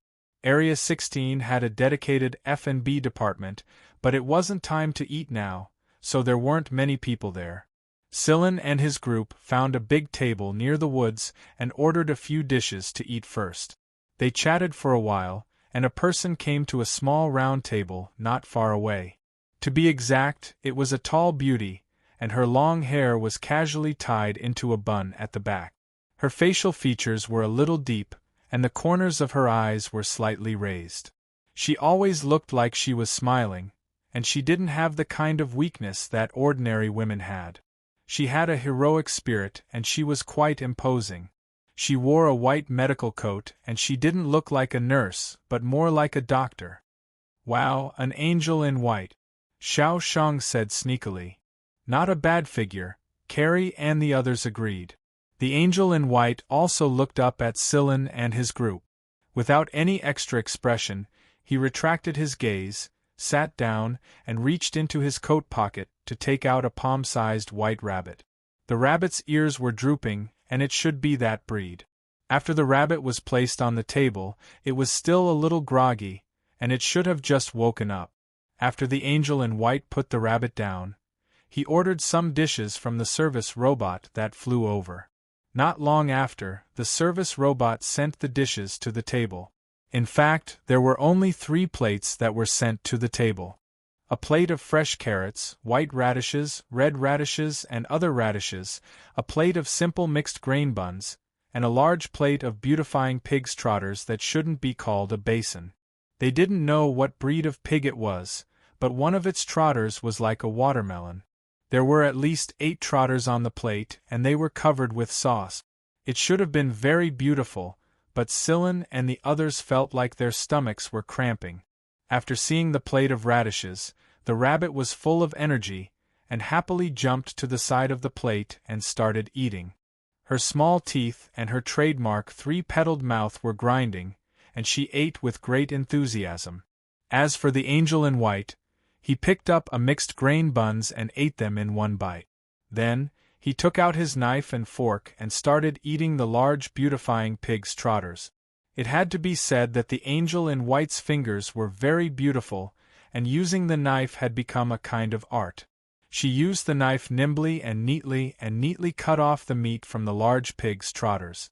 Then, she used a fork to pick up the meat and sent it to her mouth. Many people didn't use a knife when eating pig's trotters because they found it troublesome. But now, looking at the angel in white using a knife, it felt very comfortable, and it made people feel that this was how it should be eaten. Of course, if it was someone else, it would be different. The reason why this scene was so beautiful was because of the person using the knife. Basically, the few of them just watched the angel in white and her rabbit eat, and they didn't eat much of the food on the table. Half an hour later, a large plate of beautifying pig's trotters was finished. The angel in white elegantly picked up a napkin and wiped her mouth. Then, she took the drink that the service robot brought over and closed it. Opposite her, the rabbit still had a quarter of the carrots that hadn't been finished, and it would probably be finished by the time she finished the drink in the cup. "Hi, beautiful!" Xiao Shang was quite direct, and when he saw the angel looking over, he greeted. But this greeting was full of frivolity. "Hi, handsome guys!" The angel in white replied with a smile. even though it was something similar, but the aura was too strong, and Xiao Shang's smile was a little stiff. Nice knife skills. Sillin raised his cup and gestured, and then he drank the wine in the cup in one gulp. The angel in white just smiled and casually took a sip. Sillin didn't care, and he looked at Lycrabe. He knew what Lycrabe was thinking. It seemed that the so-called recovery area wasn't that peaceful. You just finished the surgery? Lycrabe asked. He didn't smile, but frowned slightly. Why did you have to do such an emergency surgery in the recovery area? Hearing Lycrabe's words, the angel in white looked over with some surprise. From the expressions of Sillin and the others, it could be seen that Sillin and Lycrabe had already guessed that she had just had an external surgery. As for Carrie and the others, they also looked over with surprise. The angel in white nodded. Yes, actually, there are no absolutes in the recovery area. Although in theory, the patient is out of danger, and only needs post-treatment and rehabilitation training, nothing is absolute. It depends on the person, and it varies from person to person. In that case, you're a very good doctor, Sillin praised. Although this woman had changed her coat, the smell of medicine was still there. It was a few surgeries that were needed for emergency treatment and major surgery. Moreover, those kinds of surgeries were very exhausting, and even robots couldn't replace them. It was no wonder that this woman ate a big plate of food after the surgery. However, Celine guessed that this woman should be the chief surgeon. Even if she was not the chief surgeon, she was still a very important assistant. It must be said that it was very rare for someone to have such ability at such a young age. She was brimming with talent. In response to Sillin's praise, the angel in white didn't be modest. She smiled and nodded, continuing to drink from the cup. Now, Callie and the others mostly admired her. Although they didn't like to hear the word doctor most of the time, it was true that they mostly admired her. Moreover, they were combat personnel who were often injured, and they knew the value of a good doctor. Carrie, Xiao Shang, and the others gave Sillin a look. Try to poach her, Deputy Captain. She was a talent, and they were in urgent need of talents. Although Lycrabe would sometimes make a guest appearance as a doctor, his main profession was a pharmacist. As for things like surgery, he rarely did it. Therefore, he was very supportive of recruiting a doctor. However, the problem was that even if she was a very experienced doctor, not to mention whether she was willing to give up her job here to join Vanguard, the consideration of her character was a big problem. A shrewd doctor could unknowingly cause a person's death, and it seemed to be just an accident. She would be completely out of the circle of responsibility. Naturally, Sillin knew the stakes involved, and so did Callie and the others, so they didn't continue to say anything. At this moment, a noise came from not far away. It was obvious that a few young people were surrounding an old man and a child. The young man in the lead pointed at a stain on his sleeve and said loudly. He was very domineering, and his vulgar words flowed out. He must have said similar things on a daily basis. The other young people punched and kicked the old man who was lying on the ground. The old man protected the child in his arms, and the child was already sobbing. Many people around saw this scene, but no one came out to stop them. They didn't even dare to look at the young man in the lead, and left in a hurry. F***ck, how can there be such people? Carrie stood up and prepared to go over. Xiao Shang and the others also prepared to stand up. I advise you not to cause trouble, or more people will suffer, the angel in white said. Why? Sillin asked. Although people with a discerning eye knew that this was only a small matter, it should be that the child accidentally touched the young man's sleeve while playing football, and the young man's sleeve was dirty, which caused him to be beaten up. Actually, as long as you don't intervene, he can just beat them up, and no one will die. Moreover, the old man and the child will receive better treatment later. However, if you intervene, not only will you not be able to save the old man and the child, you will also get yourself into big trouble. Carrie's eyebrows were knitted together. He never liked these twists and turns. Sillin patted Carrie and asked him to sit down. Xiao Shang and the others also sat down again and looked at the development of the other side with dissatisfaction. The angel in white looked at Sillin with some surprise. She didn't expect the leader of this group to be such a young guy, and he was far calmer than the others. Suddenly, the beauty in white thought of something. She carefully looked at Sillin and the others again, and her gaze made them start to have goosebumps. Who is that bastard? Carrie said to divert his attention. Retracting her gaze, the white-clothed beauty smiled in disdain. The crown prince of this region went overboard playing with women and got himself into trouble. Thus, he was sent here by his father to seek refuge. But while he managed to seek refuge, the people in the rehabilitation center suffered. If I were his old man, I would have killed him a long time ago, Carrie said mercilessly, and he even pinched his fingers a few times as if he felt something. There are a lot of people who wanted to kill him, but none of them succeeded. The angel in white pointed at the robots floating in the air. Some were service type, and some were navigation type. These robots will sometimes turn into hardcore bodyguards. After all, this rehabilitation center was opened by his old man, and he's very protective of his precious son. Also, they have a lot of connections with the higher-ups of the famous hospital in Sector E attached to it. As long as he doesn't kill anyone, those people won't make a sound. Then are we being monitored if we badmouth him right now? Beaver looked around. The restaurant's service robots' eyes were flashing, but they were mainly looking in that direction and no longer paid attention to the people at the table. It's fine as long as we don't fight. There are a lot of people who badmouth him. If that's the case, then why do so many people come here for rehabilitation treatment when they know this guy's character? Sillin asked. Because it's cheap for the patients and high for the doctors. The beauty in white answered. It was true that this was a very practical problem. For people who were short of funds and poor conditions, this place was undoubtedly a very good choice. Didn't they say that evil will be rewarded with evil? Tang Qiuqiu said. This was a phrase she learned later on, and although it was sneered at by many people, she still remembered it very clearly. Evil will be rewarded with evil?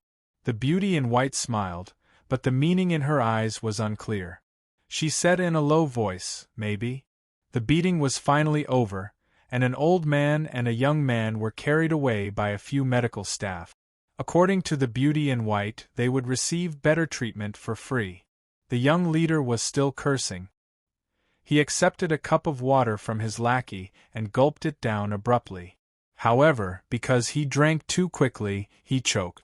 This choking was endless. In the end, because he choked too much, he was rushed to the emergency room by the medical staff. On the dining table in front of the beauty in white, the little rabbit shook her drooping ears and jumped onto the chair. Then, she jumped onto the ground and glanced at the beauty in white before leaving. The beauty in white looked at the remaining carrots on the plate and ignored the little rabbit who jumped away. However, the corner of her lips curled slightly, and her eyes were deep. Carrie looked at the rabbit and was about to say something, but Sillin signaled him with his eyes. He shook his head and continued to eat. 5 minutes later, there was a commotion over there. Whether it was the doctors or the nurses, they all looked as if it was the end of the world. And the little rabbit jumped back at some point, jumped onto the chair, and then jumped onto the table to eat the remaining carrot. Chapter 181.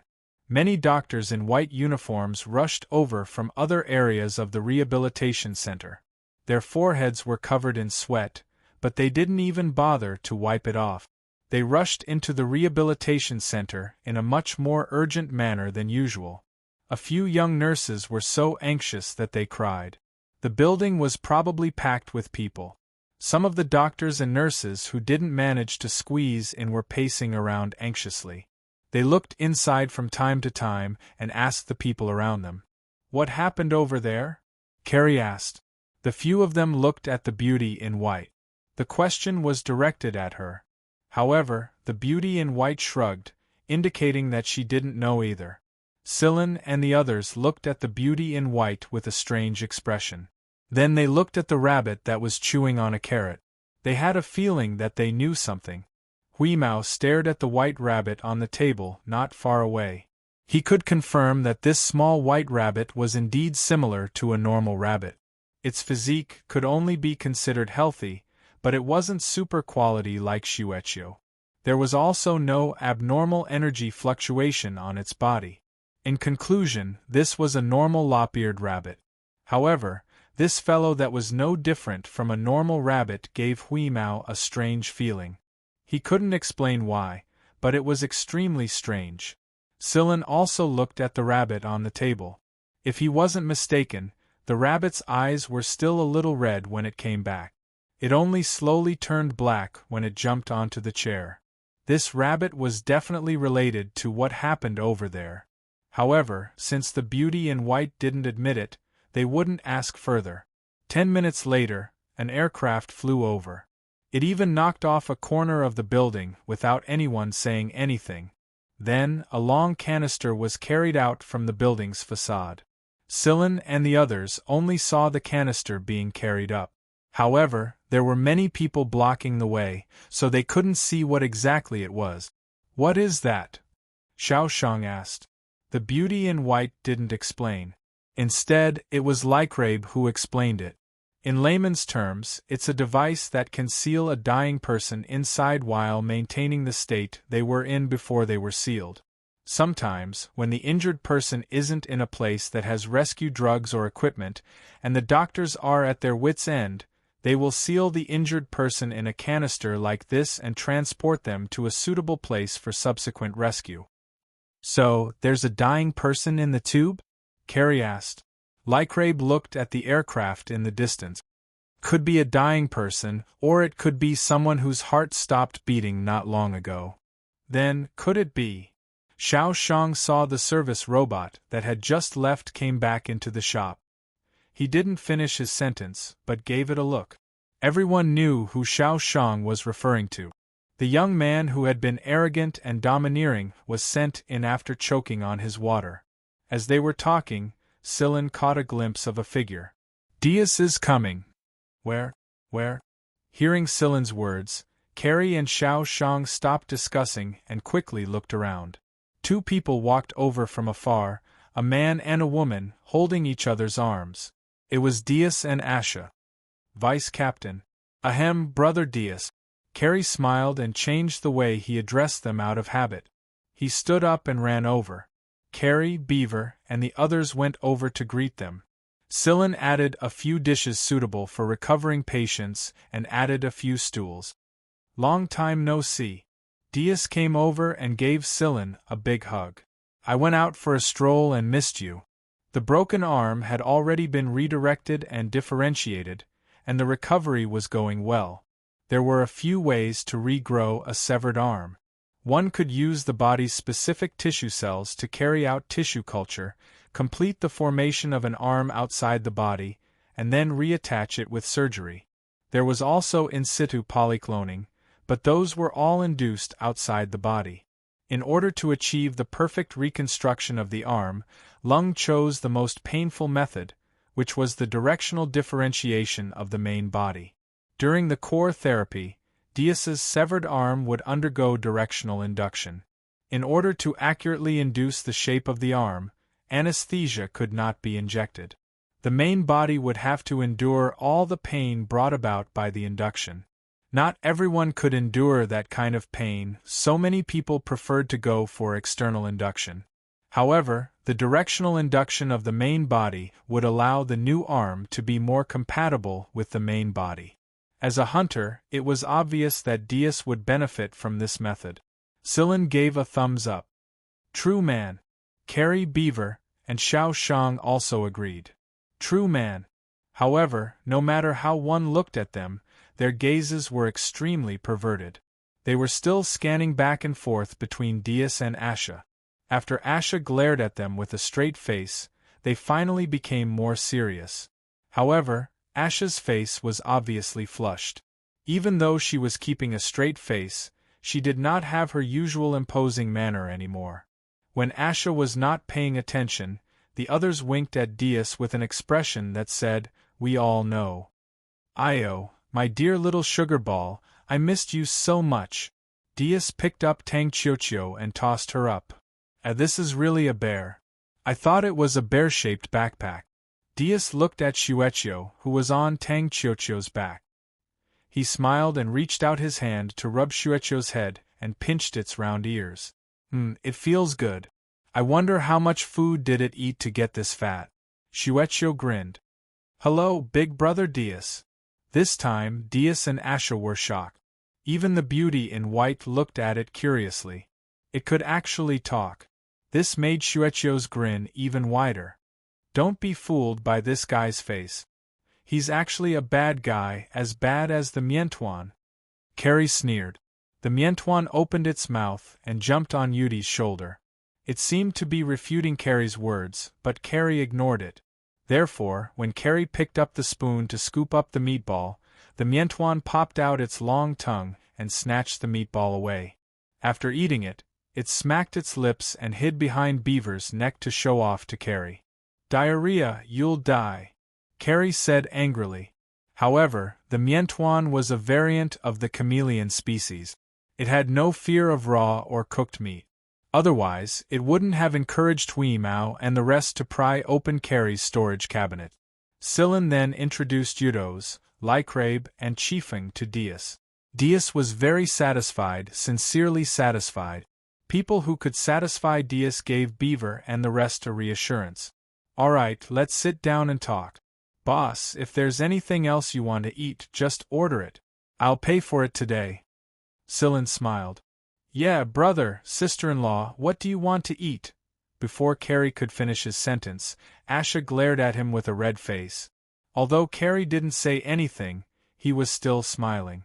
Dias and Asha didn't sit down immediately. Instead, they looked at the beauty in white. In fact, Silen had already noticed Dias and Asia's attitude towards the white-clothed beauty who was sitting there calmly without the slightest intention of avoiding suspicion. Since Dias didn't say anything, it meant that they actually knew each other.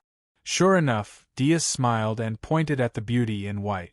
He said to Silen and the rest, "This is Dr. Meg Nicole Tico. She's a very good doctor. It's all thanks to her that my arm recovered so quickly." After saying that, Dias turned to Tico. "Tico, come over and share a table." Tico, the beauty in white, looked at the white rabbit that was gnawing on the last bit of radish and replied, "Forget it, you guys eat first. I'll go back after Little White finishes eating. I just had a major operation and need to rest. Then we'll talk after you've rested." Alright. Tico scooped up the white rabbit that had finished eating the radish and put it back into the big pocket of her white overalls. She said goodbye to Dias and left. "Wow, brother Dias, is that beauty really that good?" Xiao Shang came over and asked. "You little rascals, don't worry about it." Dias laughed and scolded them. At the same time, he winked at them, telling them to talk when they got back. Therefore, at the dinner table, they only talked about Dias's treatment and the condition of the others. Hearing that everyone was recovering well, the atmosphere at the dinner table was quite relaxed. After dinner, the few of them gathered in Dias's ward. Although it was called a ward, in fact, in the rehabilitation center, the patients' wards were similar to apartments. It wasn't crowded for more than 10 people to move around in it. After sitting down, Dias said, "When I came back, I heard some rumors that something happened to the Crown Prince here. He was sent to the main hospital for treatment." "Yes, we've all been watching this." Silen told Dias about what happened at the time. The whole process was witnessed by us and Dr. Tico, but Dr. Tico's rabbit ran out. Hearing Silen mention the rabbit, Asha, who was massaging Dias, smiled. "It doesn't look like there's anything special about the white rabbit," Carrie said.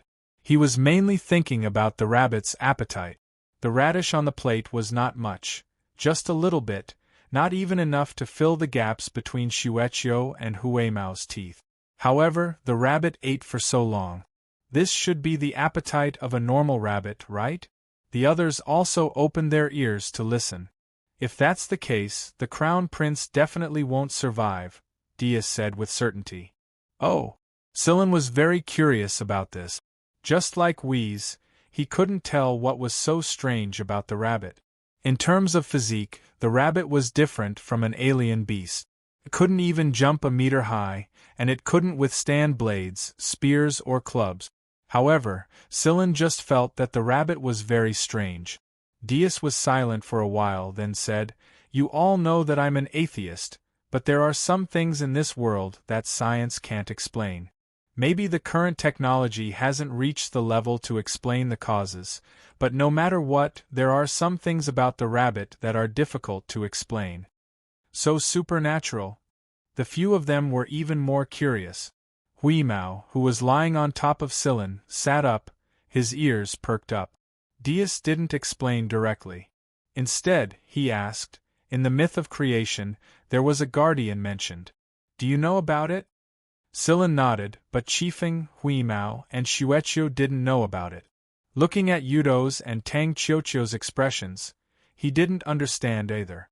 Scylla explained, "In the myth of creation, the guardian will stay by the side of those who have committed the most heinous crimes and take away their souls so that they can no longer do evil." So you're saying. Carrie felt a chill down his spine. It's definitely not as supernatural as in the myth of creation, but the outcome of this rabbit's appearance is similar. Just like you said, how could the crown prince choke to death from drinking water? How could he not be saved with so many medical equipment and experienced doctors? Dias said. "If it's not taking away the soul, then what is it?" Xiao Shang asked, shaking off the goosebumps on his body. "Coincidence." "Coincidence?" "Yes, as long as the rabbit exists, there will always be coincidences of one kind or another. Usually, these coincidences won't be taken seriously, but when all these coincidences are gathered together, the impact is far greater than people can imagine. It could be a problem with the trachea, throat, lungs, heart, and so on. It could also be some drug resistance or allergy in the body. No matter what it is, when all these coincidences are gathered together, the person is not far from death. Isn't that rabbit too strange? Why don't we go and pray to the gods?" Carrie said. "I remember there's a sentence at the end of the myth of creation. In a materialistic world, idealistic people," Scylla said. Dias smiled helplessly. "Indeed, we don't believe in ghosts, but some things are not certain. It's just like how people emphasize luck and emphasize that good will be rewarded and evil will be punished. So when Asha and I first learned about the rabbit, we were very conflicted." "That rabbit really didn't do anything?" Scylla asked. Asha, who was massaging Dias's arm, paused for a moment and continued what she was doing. Dias continued, "Let me tell you something. Asha and I saw it with our own eyes. One night, because Asha and I couldn't sleep, we went out to the corridor under the pergola to have a heart-to-heart talk. We talked about the 6th division. The night sky outside was beautiful, and there were many bright planets. We looked at the night sky, but Asha suddenly saw a white figure. Then, we saw the little rabbit crawl along the protruding eaves of the 1st floor to a window on the 2nd floor. It stayed there until we heard an alarm from inside." An alarm. It was an alarm system that automatically sounded when a patient's life was in danger. Then, the little rabbit left. Not long after, there was news that the person inside accidentally fell and hit his head when he woke up at night to go to the toilet and died.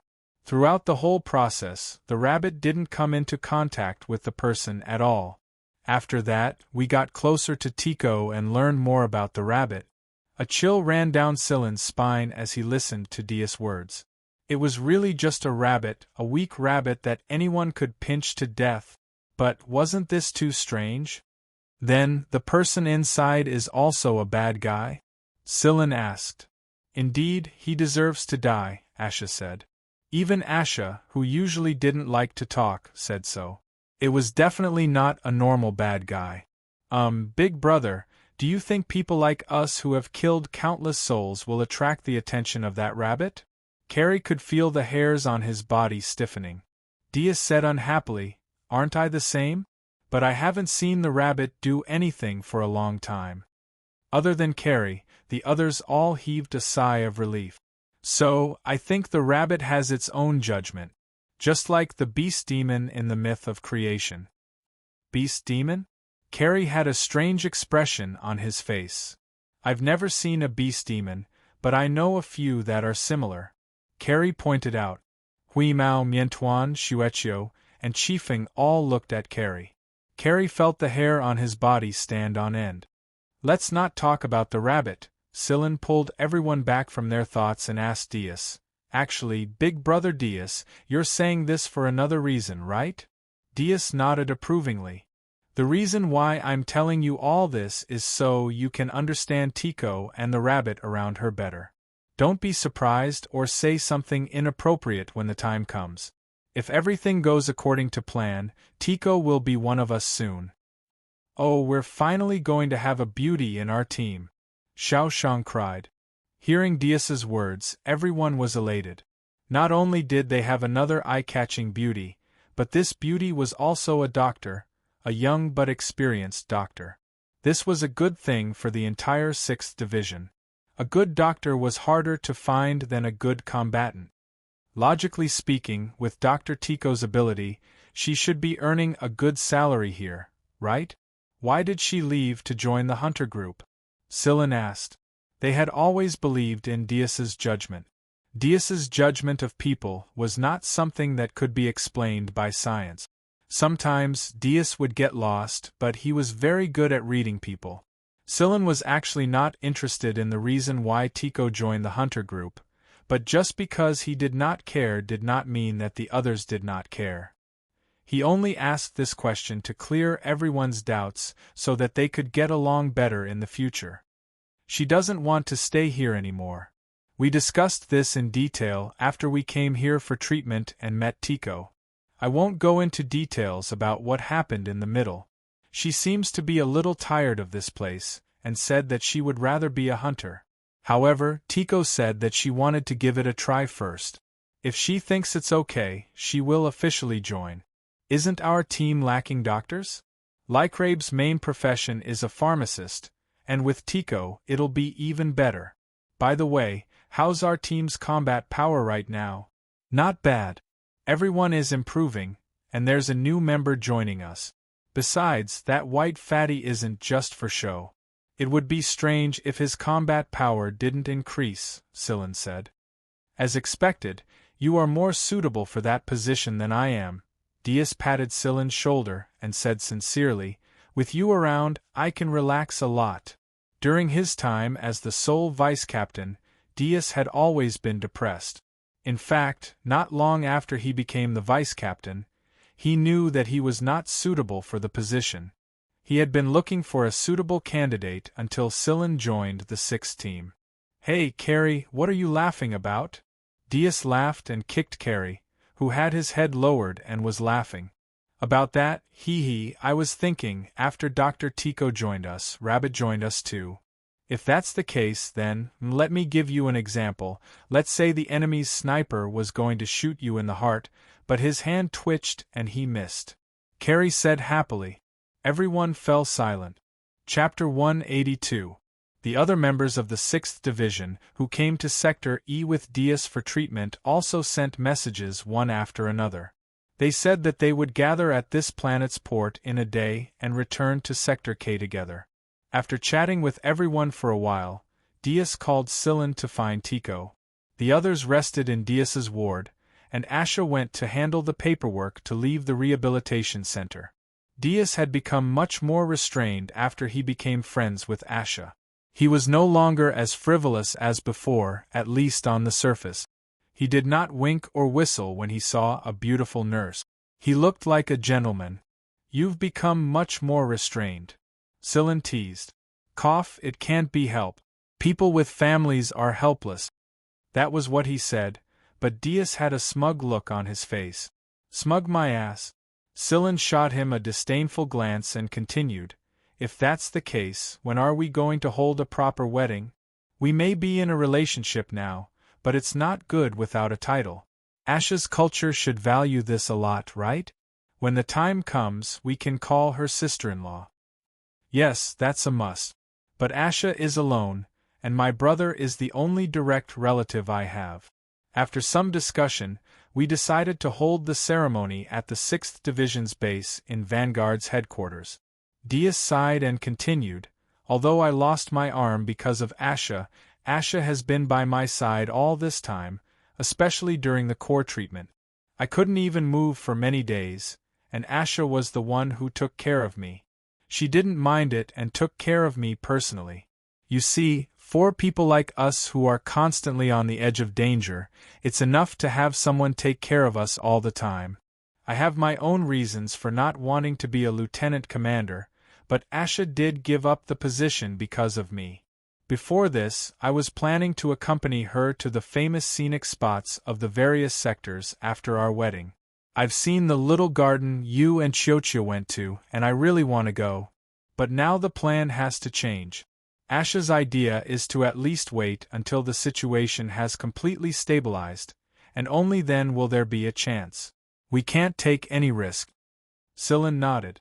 Right now, he didn't know what the situation at Sector S was like. The A-Team hadn't made any public information, and the major media inside the League of Stars had only described it in a few words. The real core of the situation was very vague. Suddenly remembering something, Diaz stopped in his tracks. He undid the top 2 buttons of his shirt and pulled them down, revealing a tattoo on his chest. Silen's mouth twitched. Asha's name was tattooed on Diaz's chest. Judging from the handwriting, it wasn't Diaz's handwriting. Diaz was so happy that his eyebrows were raised. Asha did it herself. In other words, Asha tattooed my name on the same spot. Holy shit, this is so mushy. Silen shook off the goosebumps on his body and pretended not to see the expression on Diaz's face that said, "Jealous of me, right? Jealous of me, right? You worship me now, right?" "Oh right, there's something I need to ask you." Diaz suddenly put on a straight face and said, "What is it? Do you know Yu Linglong of the Yu family?" Silen frowned and nodded a little helplessly. "You know the Yu family, don't you?" "I don't know much about them. When I was in Seven Lights, I only knew that her name was Linglong, but I didn't know that her surname was Yu. I heard some people talk about her later, but the only thing I know is that the Yu family has great influence on the political scene of the entire League of Stars. It's not just the political scene. The Yu family is inextricably linked to the military, business, and academia. Rumor has it that one of the Heavenly Edict 4 generals is surnamed Yu. Silen's pupils shrank. This was the first time he had heard such detailed information about the Heavenly Edict 4 generals. If one of the Heavenly Edict 4 generals was surnamed Yu, then the Yu family was far more complicated than he imagined. No wonder Lung didn't want to provoke them. At this point, Diaz's expression turned odd. He looked at Silen carefully and said, "You can't be considered handsome right now. In fact, you're not even as handsome as I am. How did the little princess of the Yu family fall for you? Is it because of her first impression? You looked like a pretty boy back then." Silen did not say anything. He did not want to dwell on this topic. Silen did not want to talk about it, but Diaz was not going to let it go. "Sigh, kid, the Yu family girl has helped us a lot. She's partly the reason why we could receive treatment so smoothly and peacefully. There was only one best medical area in Sector E, and most of the core healers were there. There were so many people in the League of Stars, so Diaz's group might not necessarily run into big trouble, but there should be a lot of small frictions. However, Diaz ran into Yu Linglong while he was receiving treatment at Sector E. In reality, Yu Linglong was the one who volunteered to help him. Only Diaz and Asha knew about this. The rest of the 6th Squad did not know about Yu Linglong's appearance, and they had wondered how the treatment went so smoothly. Listening to Diaz's words, Silen sighed on the inside. "I guess I owe that girl one. I know that the girl only helped you because of you. Otherwise, with her background, there's no need for her to bow down to anyone, not even the Big Four, let alone people like us who aren't even members of the A-Team. That being said, the A-Team might not be higher than us in her eyes. Diaz let out a low chuckle and patted Silen's shoulder. You're not bad, kid. You even managed to get your hands on someone from the Yu family. Big brother, you're using vulgar words again. Ahem, I'll be vulgar once in a while. We're people with families, so we can't be vulgar all the time. That being said, although the Yu family is a complicated family, no one can interfere in matters of the heart. You know, I may not be good at other things, but I'm a good judge of character. That girl from the Yu family is serious about you. As for how the A-team will think of you in the future, don't mind it. If you really like you, don't care what other people think of you. We'll see. They stopped talking about Yu Linglong. Diaz had only mentioned it to Silen because Yu Linglong had helped him before. Yu Linglong's help was for Silen to see, so if he didn't mention it, it would be too disappointing for the girl. The building that Dr. Tico lived in was a separate building that was more than 100 floors tall. Doctors like her were treated quite well here, and the living space was also quite large. When Diaz and Silen came to visit, Tico had just woken up from her nap. Diaz and Silen had previously imagined a single woman's apartment. Based on Tico's personality and style, it should be neat and tidy, and the decorations should be very practical. In fact, it was indeed neat and practical, with nothing fancy about it. However, the tidiness and practicality made Silen Helong feel a little horrified. There were anatomical diagrams of organs on the wall, and there were three-dimensional models of the skeleton and overall muscle structure as decoration. The curtains and other things were printed with molecular formulas, which were the drugs that were important to the patient during and after the surgery. There were three-dimensional patterns on the floor, which were large sections of antibodies. It was unknown who the antibodies belonged to. In short, Silen and Diaz stood at the door, their eyelids twitching, and they didn't make a sound. What's wrong? Are you scared? Tico handed them 2 glasses of water to calm them down. Dr. Tico, you're too unique. Diaz smiled sheepishly. Silen quickly accepted it. He looked around and saw that the rabbit was sleeping in a small, specially made room. The white fur on its body could be seen through the round hole in the door. It was much quieter than the average rabbit. When Diaz and Silen came in, the rabbit only moved a little and didn't respond. It was probably sleeping again. If one didn't know about those mysterious things, no one would think that this rabbit was anything special. All right, let's get down to business. Tico had always been swift and decisive, and she didn't like to talk nonsense. After hearing Tico's words, Diaz didn't delay any longer. He put down the glass and pointed at Silen. He's Silen. I believe you've already guessed it. Since it was time for them to know each other, there was no need to say too much and went straight to the point.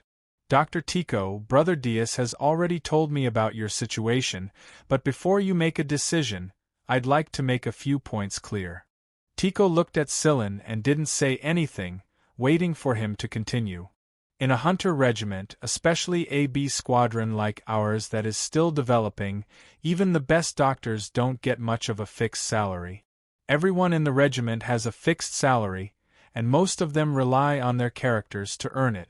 They don't get a stable and high salary like here. I don't care about that. I've saved up enough money over the years, Tico said. Also, there are many rules in the regiment. This is something Diaz has already told me. It's fine, I'll abide by it. In Vanguard, you can have more freedom, but there's absolutely no room for betrayal. This is something everyone who joins a hunter regiment must know. Of course, I don't like traitors either. After saying a few more things, Silen noticed that Tico had done some research on the rules of a hunter regiment and had even thought about some of her future plans. This person was well prepared. Alright, I'm glad that you're joining Vanguard Division 6. Oh, right, I can only recommend you as a vice-captain. When the time comes, the captain of the 6th Division and the other vice-captains will decide on your official qualifications.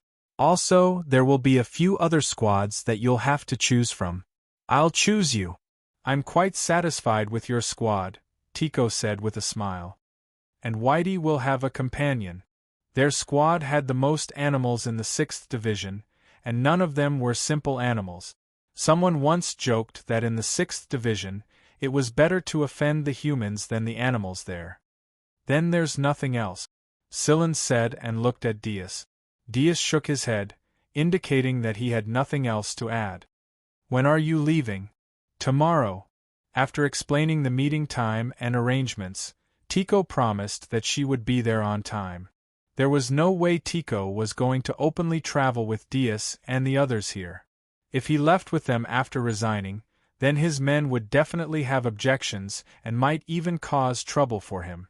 Tycho hated those cynical and hypocritical bastards the most, but they just had to be the ones in charge. The next day, at the appointed time, Scylla and the others waited in front of the aircraft at the port. The people from the 6th Division also arrived one after another. Tycho was very punctual. She was wearing a dark trench coat and glasses. The rabbit should be in her pocket.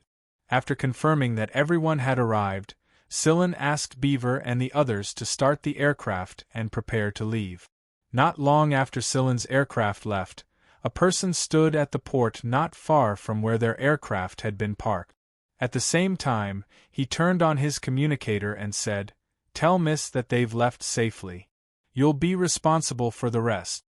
Scylla and the others' flight was very smooth. They originally thought that they would run into some trouble, but in fact it was unbelievably smooth. Carrie and Eudos were still sighing at each other. They thought that they would have to fight when they came out.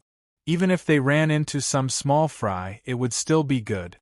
Their hands were itching, really itching. Scylla did not say anything.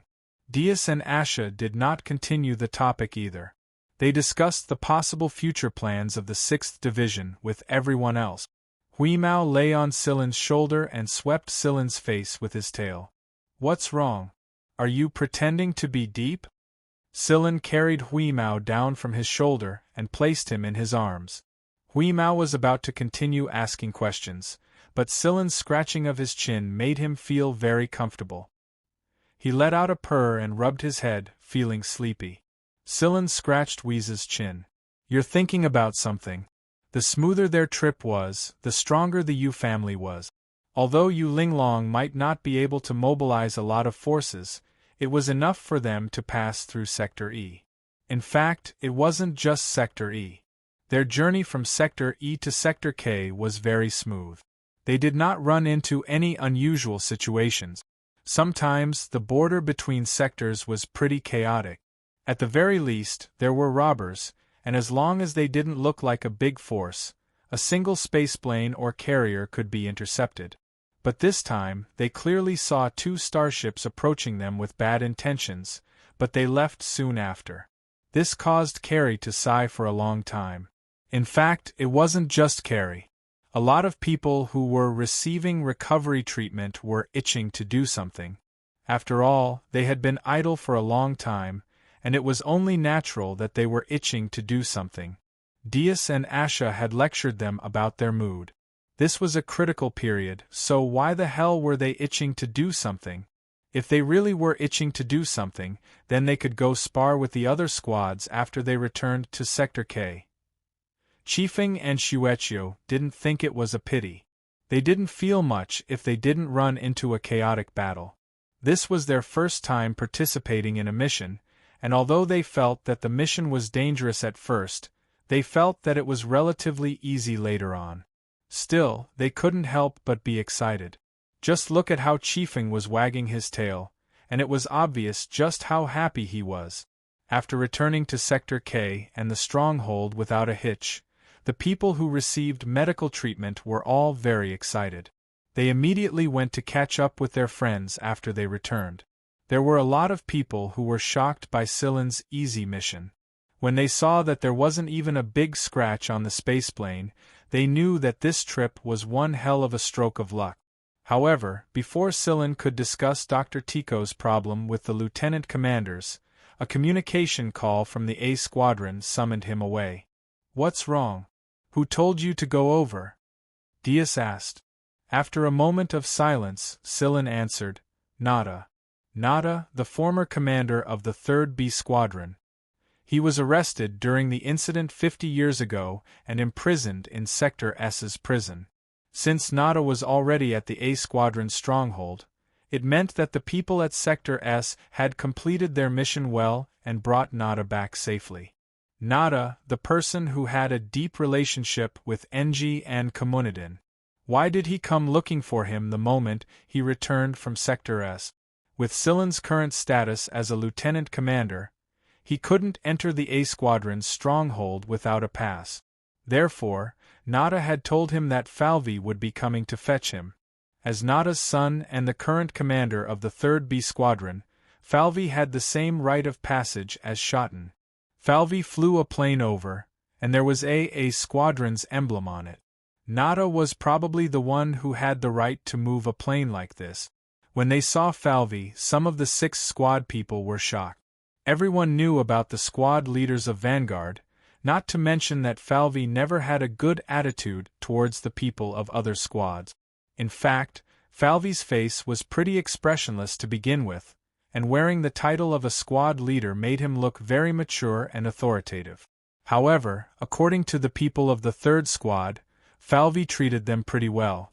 Falvi was as expressionless as the rumors said, but the fact that he was able to get off the plane and say a few words to Silen was already an incredible feat. Diaz felt that if it were any other lieutenant commander, Falvi probably wouldn't even get off the plane. He would have just said it on the plane. It probably wasn't Falvi's own will, but Nada's order. It was true that Falvi was still puzzled even now. He had risked his life to rescue his father safely, and the battle at Sector S's 5-level prison was simply too intense. Of the 10A Squadron people sent out, 4 were heavily injured and almost lost their lives there, and the rest were more or less injured as well. There were a few people who couldn't be rescued from Level 4 prison, but it was already an incredible feat to be able to rescue so many people. The problem was that Nada was summoned by an old friend the moment he returned, and after he had a chat, he asked for Silen, the newly appointed lieutenant commander of the 6th Division. Nada had been a squad leader for many years, and a mere lieutenant commander was nothing in his eyes, much less a lieutenant commander of another squad who had just been promoted. However, he couldn't resist his father's constant reminders, so Falvi reluctantly drove the plane his father had sent out to pick him up himself. Falvi's first impression of Silen was, he didn't look like much. He looked a little dumb, and he was too young. He didn't have much of a sharp aura around him, and he was very gentle. "You're Silen?" Falvi's voice was stiff and emotionless. This was also one of Falvi's great qualities as a squad leader. His face was expressionless, and even his voice was devoid of emotion. It was exactly because of this that his subordinates found him mysterious. "Yes, I am." Silen didn't care about Falvi's attitude at all. He would treat him however he wanted to. Falvi nodded expressionlessly, "Let's go." Then came silence. A long silence. After Silen boarded the plane, he saw that Falvi didn't want to speak, so he didn't ask any questions. He closed his eyes and rested for a moment. Just like that, the duo arrived at the A Squadron's base in silence. The plane landed at a place.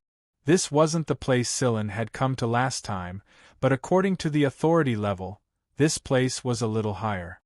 Chapter 183. Falvi led Silen towards a semicircular building that wasn't too tall. He didn't say anything as he carried out his identity verification. Then, a scanning screen jumped out from the door and scanned both of them. After confirming their identities, they entered the building and took the vertical staircase all the way to the 5th floor. They arrived beside a door. "Father, I've brought him here," Falvi said. The door beeped open after Falvi's voice. There was an old man sitting in the room. He wasn't that old, but he looked like he had been through a lot. Plus, his hair was white. Based on Falvi's hair color, Nada shouldn't have white hair, so it could only be acquired. Nada wasn't necessarily much older than Bart or Songbaleruo, but from the looks of it, 50 years in prison was a torturous period for Nada. "Father." Falvi's expression was much gentler when he faced Nada. The estranged aura from before was gone. Nada smiled. Unlike Falvey, Nada's smile was very kind. For some reason, Nada was feeling a little sad right now. Maybe it was because he had just returned from Sector S. When Scylla and Falvey arrived, Nada was holding a book. It was a paper book, and it looked a little old. Sit, Scylla. Nada pointed at a chair beside him before turning to Falvey. You may leave first. I'll call you later. Falvey opened his mouth but didn't say anything. He left in silence, but his eyes looked a little unwilling. After Falvey had left, Nada looked closely at Scylla like he was looking at a junior that he valued. I never thought that the 6th Division would produce someone like you. Nada sighed. Scylla was puzzled. Someone like me? What kind of person is that? Noticing Scylla's puzzlement, Nada smiled again and asked, You've read a couple of Communidin's notebooks in Engi's possession, haven't you? Scylla nodded. Engi was brought out by Communidin, and Communidin was originally a member of Sanada's 3rd B Squadron. Nada sighed a little. When he heard the news of Engi's death, he didn't feel good. There weren't many people left in his original group, and Communidin was glad that he had transferred Engi to the 6th Division before the incident. But who knew that they still wouldn't be able to meet again after they left Sector S? Nada stood up and said to Scylla, Come with me. This should be Nada's private place. After passing through several doors, Nada brought Scylla to a study room. Yes, a study room. There were many paper books in the study, and most of them were notes, diaries, and other related records. There were some books that Scylla knew were similar to the ones in his hands. They should all belong to Communidin. Most of the books in Engi's hands are duplicates, and they are incomplete. All of Communidin's parasitic research records are here. Oh right, there's also this. Nada took out a thick notebook from a closet. This notebook was different from normal paper. It was a semi-electronic notebook, and similar to some published newspapers, the pictures on it could be moved. Seeing Nada's cherished expression when he took out this thick notebook, Scylla carefully accepted it and looked at Nada in puzzlement instead of flipping through the records inside. Nada explained, This is Communidin's unfinished work. We call it the Parasitic Code, and there are a lot of parasitic species recorded in it. Almost all of them were encountered by Communidin during his missions, but the records are incomplete. A lot of deeper research was cut off. One reason was that he didn't have much free time to research a particular parasitic species on its own, and the other reason was that conditions were limited.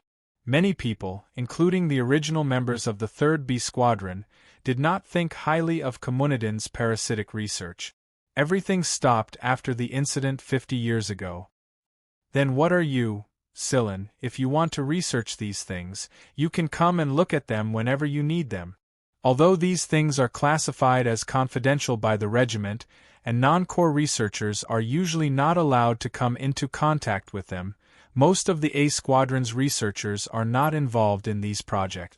In order not to let Communidin's research go to waste, I've decided to open this information to you. Although I'm very happy to come into contact with these things and see Senior Communidin's research results, Senior Nada, can you explain more clearly? Scylla still didn't know what Nada meant. Was he asking him to take over Communidin's research and continue his research? But he was the vice commander of the 6th Squadron right now. He might not have a lot of things to do normally, but he definitely didn't have much free time to specifically research these things. Nada shook his head. I just don't want Communidin's research to go to waste. To be honest, there are very few people who have truly realized the value of the parasitic code, to this day, myself included. Maybe it's because I don't understand it, but after that incident, the regiment commander classified the parasitic code as a confidential document. Other than some core researchers, no one else knows about the existence of this record, and most of those who knew about it died 50 years ago. Nada's voice grew a little gloomy when he said this. It was obvious that he was remembering a bad past. You think too highly of me. Scylla didn't feel too happy because of Nada's words.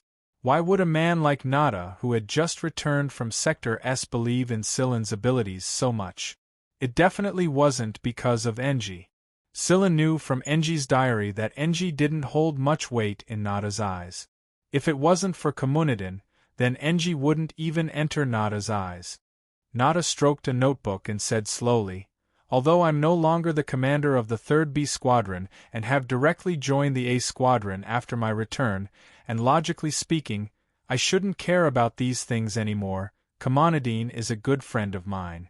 Before he passed away all those years ago, he passed all of his research results to me, so I also have the right to choose this information. This is also a responsibility I have borne. I believe in his words.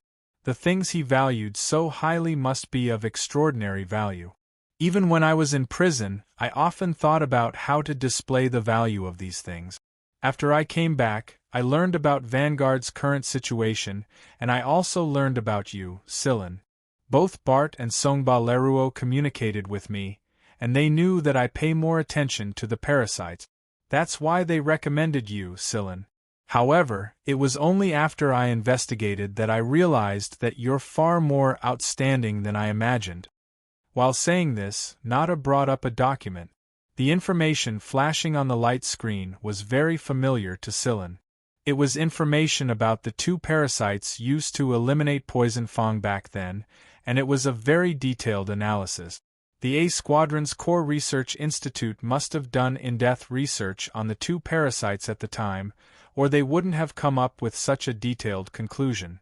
According to the explanation provided by the A-Team's Research Institute, both types of worms contain serial lethal genes that have been specially implanted in their bodies.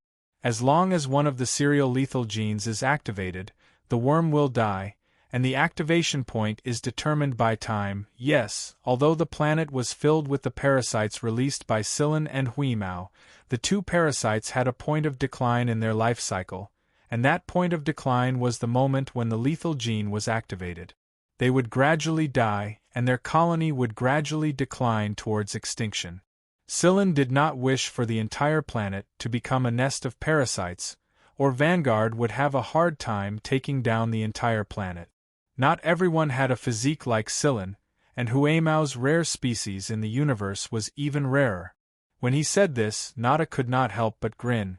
"You might not know this, but the previous commander of your 3rd B Squadron, Seru, was so happy that his face was about to blossom when he mentioned you." This time, Silen was truly surprised. This was the first time he heard Seru's former commander's opinion of him. He did not think that his former commander would still pay attention to them. "Oh, you might not know about Seru's situation. That guy just doesn't like to show off. I heard that the Amaos who was sent to Poison Fong to negotiate with the military was sent by Seru to negotiate with the military. That kid almost died of happiness. Actually, these people who were already mentioned as a squadron would often pay attention to the news of their former squadrons. When they gathered together, they would compare themselves with each other. It was just like how parents talked about their children. Who wouldn't want their child to have a Hall of Fame achievement? They couldn't wait to show off anything they had. However, Seru had been depressed for many years. During the days when the 6th Division was at a low ebb, every time Seru talked about it with Bart and the others, he would feel like killing his way to the 6th Division and beating up those disappointing brats. However, ever since the 6th Division came out of Sector Z, Seru gradually became more and more smug. Silen aside, even Bart and Songba Leruo had praised Silen a lot. Talent and ability weren't things that you could get just because you wanted to. Do whatever you want to do. Seru also said that you're the only person with a bit of drive in the 6th Division right now. Back then, Seru led the 6th Division to the point where they didn't have much autonomy and relied on him as their commander. But when Seru mentioned a squadron, the rest of them shriveled up. Nada said earnestly. Nada told Silen to come here and look at the data if he needed it. Everything inside the room had been moved from Komunidin's place, and most people didn't have the right to look at the originals. In fact, they might not even have the right to see the duplicates. Naturally, Silen knew about this. He couldn't miss out on the opportunity to see Communidan's research results and related record. Silen stayed in the study and flipped through the note. He knew that there would definitely be surveillance cameras in the room, but he didn't want to bother with them. Right now, the most important thing was to memorize these things as soon as possible. With Silen's memory, there was no need for duplicates. It was enough to flip through the originals once. There was no need for him to come here often in the future. After all, he didn't know when he would have the time to return to the stronghold after going on a mission with the team. Silen realized that most of the time, Communidan liked to record the information with his own hand. He especially liked to use the most common paper notebooks that had been abandoned in some places. The notebook that Silen was holding was one of them. Flipping it open, he could see many records that were written down by Communidan. Even the parasites were drawn by him. He had drawn many different types of parasites, and they were all vivid and lifelike. Communidan mentioned in one of the notebooks that he would only have a deeper understanding of these creatures when he drew them with his own hand.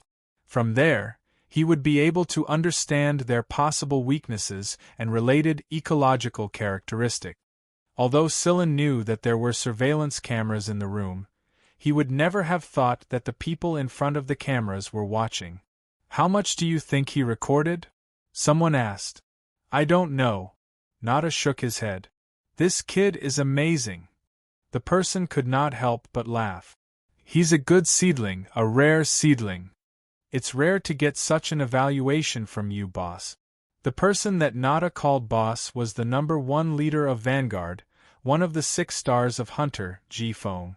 Silen flipped through the pages very quickly, even the book that was known as the essence of Communidan's research, the Parasite Code. It looked like he was flipping through it casually, but in fact, Silen had already memorized everything clearly. Silen stayed there for 3 days. Halfway through, Nada sent someone to deliver food to him. The rest of the time, Silen was flipping through the records in the study. Nada did not try to persuade Silen and just let him be. 3 days later, Silen finally stood up from his chair, stretched his slightly stiff limbs, and warmed up his muscles. 3 days of flipping through the records without rest and sleep had caused him to be highly focused and exhausted. At this moment, he could clearly feel the waves of exhaustion rolling over him. Rubbing his eyes, Silen walked out of the study, bid farewell to Nada and left. As usual, Falvey used Nada's plane to send Silen back. However, the way Falvey looked at Silen had changed. He did not know what Nada had told him. Falvey had even spoken a few words of his own accord, surprising Silen greatly. The first thing he did after returning to the 6th Squad's stronghold was to have a good sleep. He did not pay attention to Lycrabe's research and development progress. After a cursory glance, he confirmed that there were no problems for the time being, and that Lycrabe would be able to overcome them with a little more time. Silen also ignored Yudi's research on the prison's defense system data he had stolen from Sector S. Before Silen left, the note Yudi had slipped into Silen's hands was for Silen to steal the prison's defense system program and related data for research. Right now, Silen's mind was filled with dense parasites, molecular formulas and genetic strands that were flying around. He needed to digest them properly. Before Silen prepared to go into closed-door cultivation, Diaz told him that he would be holding his wedding with Asha at the stronghold 10 days later. He told him that he must wake up on that day no matter what, or else he would be pulled awake by force. In reality, it did not take 10 days. Silen slept for 8 days. During these 8 days, a lot of small things had happened. For example, Tico had officially joined the ranks, the 6th Division's Animal Legion had pried open Carrie's storage cabinet, and Tico's residence was publicly acknowledged as the scariest place in the 6th Division. Regardless, Schotten was very satisfied with the current 6th Division. The division had always been filled with excellent talents, and when he was still in the A Squadron, the former Captain Thero had taken care of him quite a bit. This flattered Schotten greatly, and it was worth mentioning that Theru wanted nothing more than to drag Shotten over and give him a good beating every time he saw him. Dias had a radiant smile on his face as of late. To quote Carrie's own words, people with families were just different.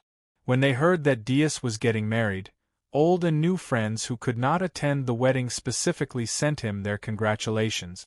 The wedding was to be held in the 6th Division's auditorium. Scylla gave them a big red packet. This was what Dias had requested.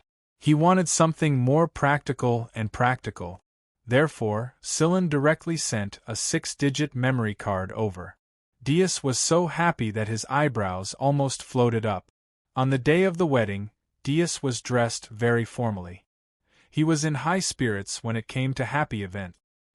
He walked into the auditorium with a smile on his face and held the hand of the bride, Asha.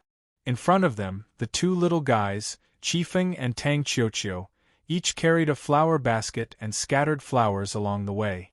Chifeng tried hard not to wag his tail, but when he was happy, it was difficult to control himself.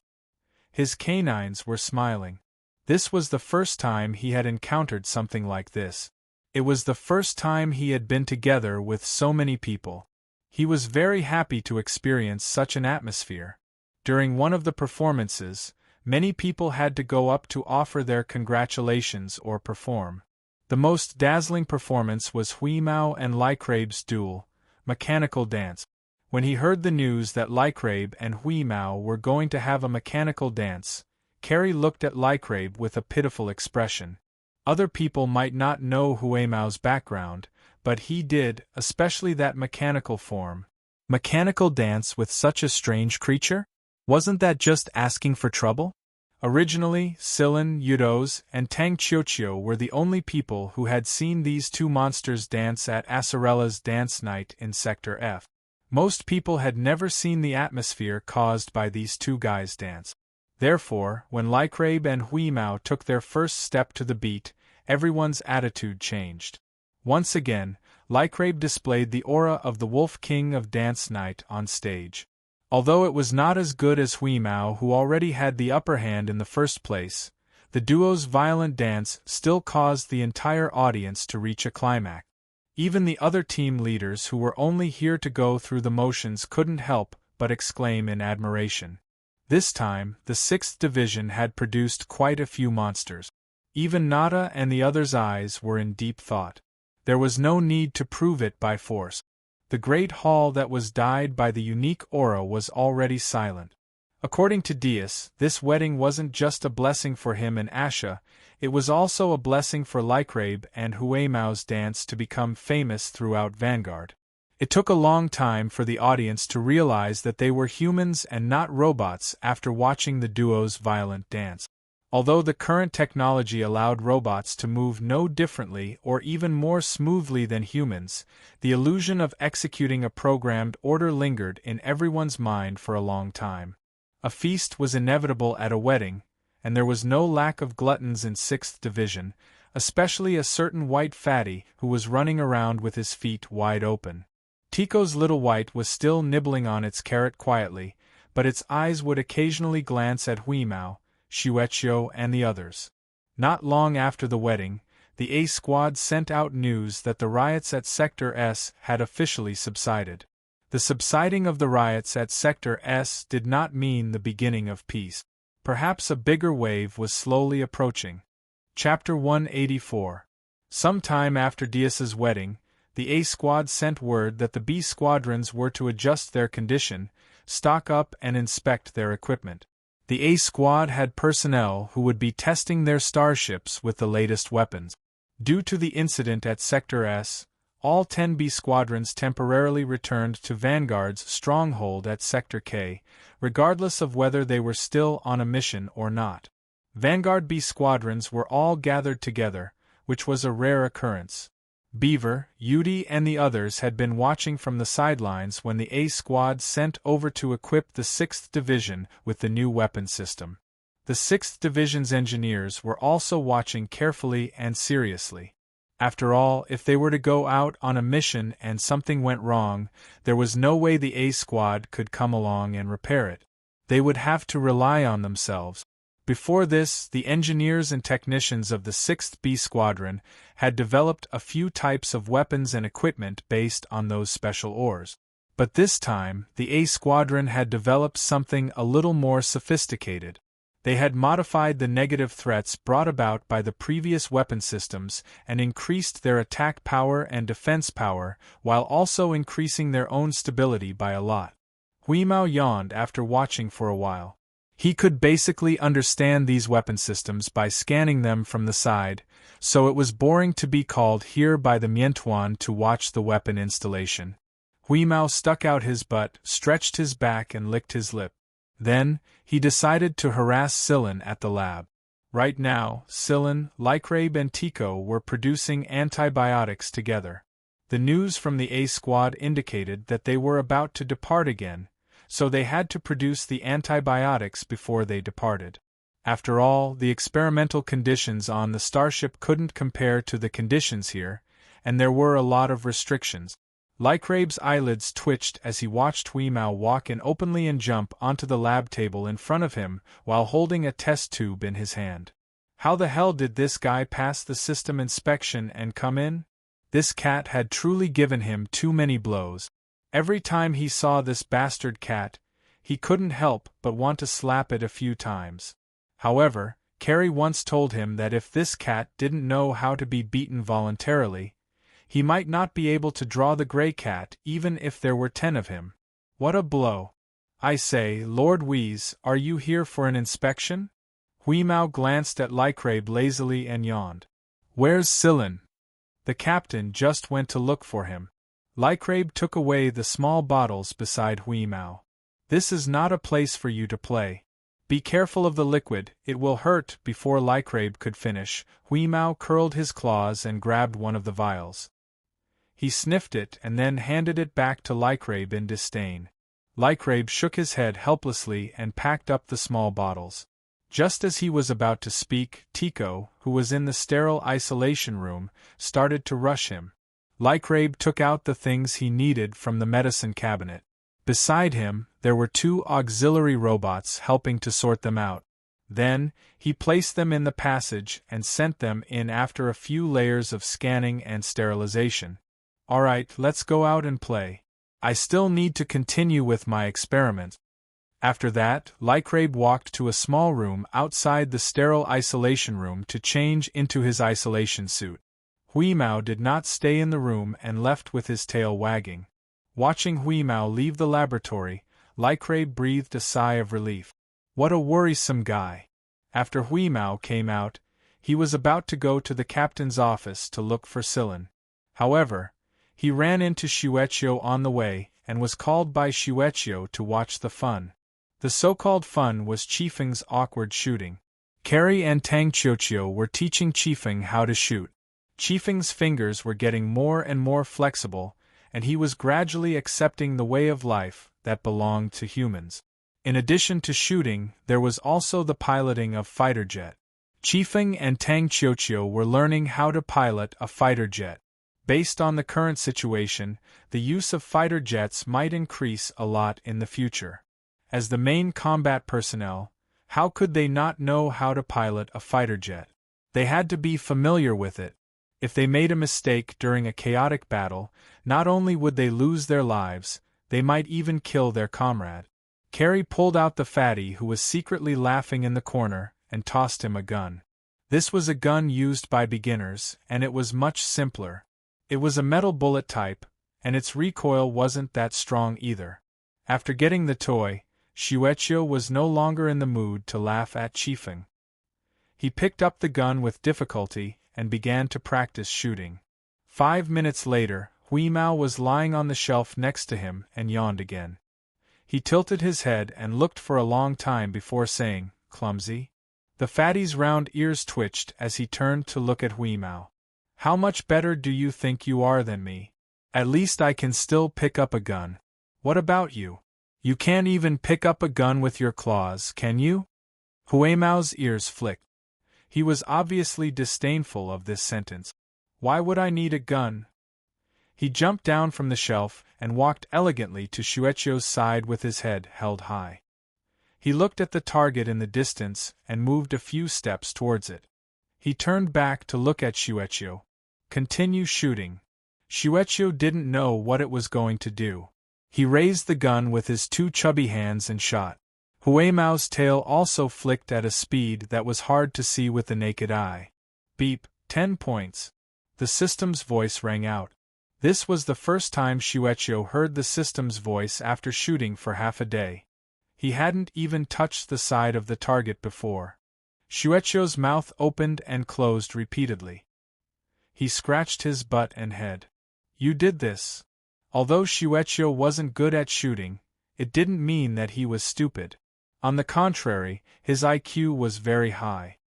He naturally knew that he wouldn't be able to hit the target with his ability. Aha! Huimao sat there with a worship me look on his face. He was very proud. Amazing! Shueisha happily went up to ask for advice. Humans had their own methods, but beasts had their own as well. Techniques that were suitable for humans might not be suitable for them. While Huimao and Shueisha were discussing the shooting techniques of beasts, Silen was in Shotten's captain's office. The lieutenant commanders were all present, so Shotten conveyed the A Squadron's message to them. Since the incident at Sector S had come to an end, and all parties had calmed down, the A Squadron decided that the squads could move if they wanted to. However, there was a change now. The A Squadron hoped that the squads could work together and look after each other. It was too easy for a single B Squadron to get into trouble. 2 B Squadrons would form a group, and the 2 squads would coordinate the time and destination of the operation. They would also discuss and decide when to depart. 3 squadrons. The lieutenant commanders were puzzled. Why would 3 B squadrons volunteer to work together? Someone like Falvey wouldn't expect something like this to happen. However, when they recalled that Falvey had personally flown a plane to pick up Silen a while ago, the lieutenant commanders looked at Silen and pondered the reason behind it. Shotten tapped the table with his finger and said, "All right, let's not think about anything else. What I want to say right now is that 3 B squadrons have a job at Sector G. Falvey is asking for my opinion. After all, we need 2 squads to work together right now, and we haven't even finished our vacation according to our original plan yet. So I'm asking for your opinion right now. Do you want to continue your vacation, or do you want to go according to our original plan? Or do you want to go with the 3rd B Squadron? What is the 3rd B Squadron planning to do at Sector G this time?" Akai asked. "They're going to ship a batch of T-13 ores to the Robert family. According to the agreement, they will receive a handsome reward and a batch of robots made from the T-13 ores. Of course we're going. We've rested for such a long time, and the people who received treatment at Sector E have returned safely. Right now, everyone's itching for a job. If it wasn't because of what happened a while ago, they would have applied for a trip outside a long time ago." Lieutenant Commander Lu Suo said. "I agree. Our bones will rust if we rest any longer." Laro said. Wachin agreed with their opinion. Zaya, Chasha, and Akai remained silent. Shotten turned his gaze to Silen. Although Silen was silent as well, Shotten knew that it wasn't that Silen hadn't made up his mind yet, but that he was still considering something. Sector G was the largest robot manufacturing center in the League of Stars. It was rich in a kind of ore, and it played an important role in the alloy material used to make robots. Several big families had built their manufacturing bases there. Noticing Shotten's gaze, Silen straightened his body and asked, "How much benefit will we get?" 46. "We'll get 30%, the 3rd squad 70%, and we'll get 20% for the robots. They'll get 80%. Shotten answered. "So little?" Akai was a little dissatisfied with the distribution. They're the ones who found the T-13 mine after all. If it wasn't for the A Squadron's arrangement, they would have gone alone. They don't want anyone else to share the profits. That's true. The lieutenant commanders began exchanging opinions. In the end, they all agreed to go. It was 2 B squadrons after all, so there shouldn't be any problems. Moreover, the profits they reaped from this operation were pretty good. After the group executive meeting, Silen left Schotten's office and walked back. Silen was thinking about the situation at Sector G. The Robert family was known as the Robot Kingdom in the League of Stars, and there were people in the family who worked in the military. Although they might not be able to compete with some of the other big families in terms of power, they were superior in technology, wealth, and background. These were the reasons why they were able to establish themselves as a big family in the League of Stars. Some people said that the Robert family members were born to work with robots, and Mo Hering had mentioned a few things about the Robert family back when Silen was learning how to assemble parts from Mo Hering. Their assembly accuracy was no lower than 97%, and they were definitely a talented family. While he was thinking, he heard Hui Mao's voice, "Silen, you're back." It was obvious that the guy was in a good mood. Hui Mao rushed over and climbed up Silen's legs familiarly. He climbed up to his shoulder and slapped Silen's back with a smug look on his face. "What is it now?" Silen scratched Hui Mao's extended chin. "It's nothing. I just gave that white fatty some pointers, that's all." That was what Hui Mao said, but it was obvious that he was hinting for Silen to praise it. "Hey yo, Lord Cat, you've started teaching your students too." Silen played along with Hui Mao's intentions. "Oh Silen, why did Schotten look for you? Is it because there's work to be done?" "Bingo! Waha, meow my, I really want to show off my skills now. Ahem, it's not like I have to fight." Seeing Silen looking at it sideways, Hui Mao corrected himself. "It's really annoying to be cooped up in here. If the squad wasn't busy, I would have suggested that you go out for a walk. There's no need for that now. The whole squad is on the move, but this time it's not just us. We're working with the 3rd B Squadron." While walking back, Silen told Hui Mao about the operation and the robots at Sector G. This had undoubtedly piqued Hui Mao's interest, but Silen also reminded Hui Mao not to expose his cyborg body unless it was absolutely necessary. Otherwise, the Robert family would not let him off the hook. Everyone in the 6th B Squadron became lively when they heard that there was a mission. Carrie, who had been listless for the past few days, was now on steroids again. Taking advantage of these few days of preparation, he summoned Chi Feng, Tang Qiuqiu, and Yudos over to teach them a good lesson. He explained how to handle some emergency situations during a mission. Before the operation, Lycrabe had finally produced an anti-growth drug with Tico's help. This undoubtedly boosted the 6th Division's confidence once more. Chiefing held his combat uniform and couldn't bear to let go of it. He especially liked the hole on the pant. There was an elastic band there, and it made it very easy to let his tail out. He put it on and tried it on. It was much more comfortable and sturdier than the clothes he passed to him before. He also had to choose his own weapon first. When Silen returned from Sector S, he told Carrie about how his wrist was easily cut off by a sword. While Carrie marveled at the strength of the enemy's weapon, he also mourned the GL credits he had spent like water. Every squad had a new member for this operation, and Silen's was the strangest of them all. There was a doctor, an apothecary, a couple of animals, and a non-human chiefeng. Yudos took out the emblem he had been hanging inside. He was very happy that he could finally hang it outside openly.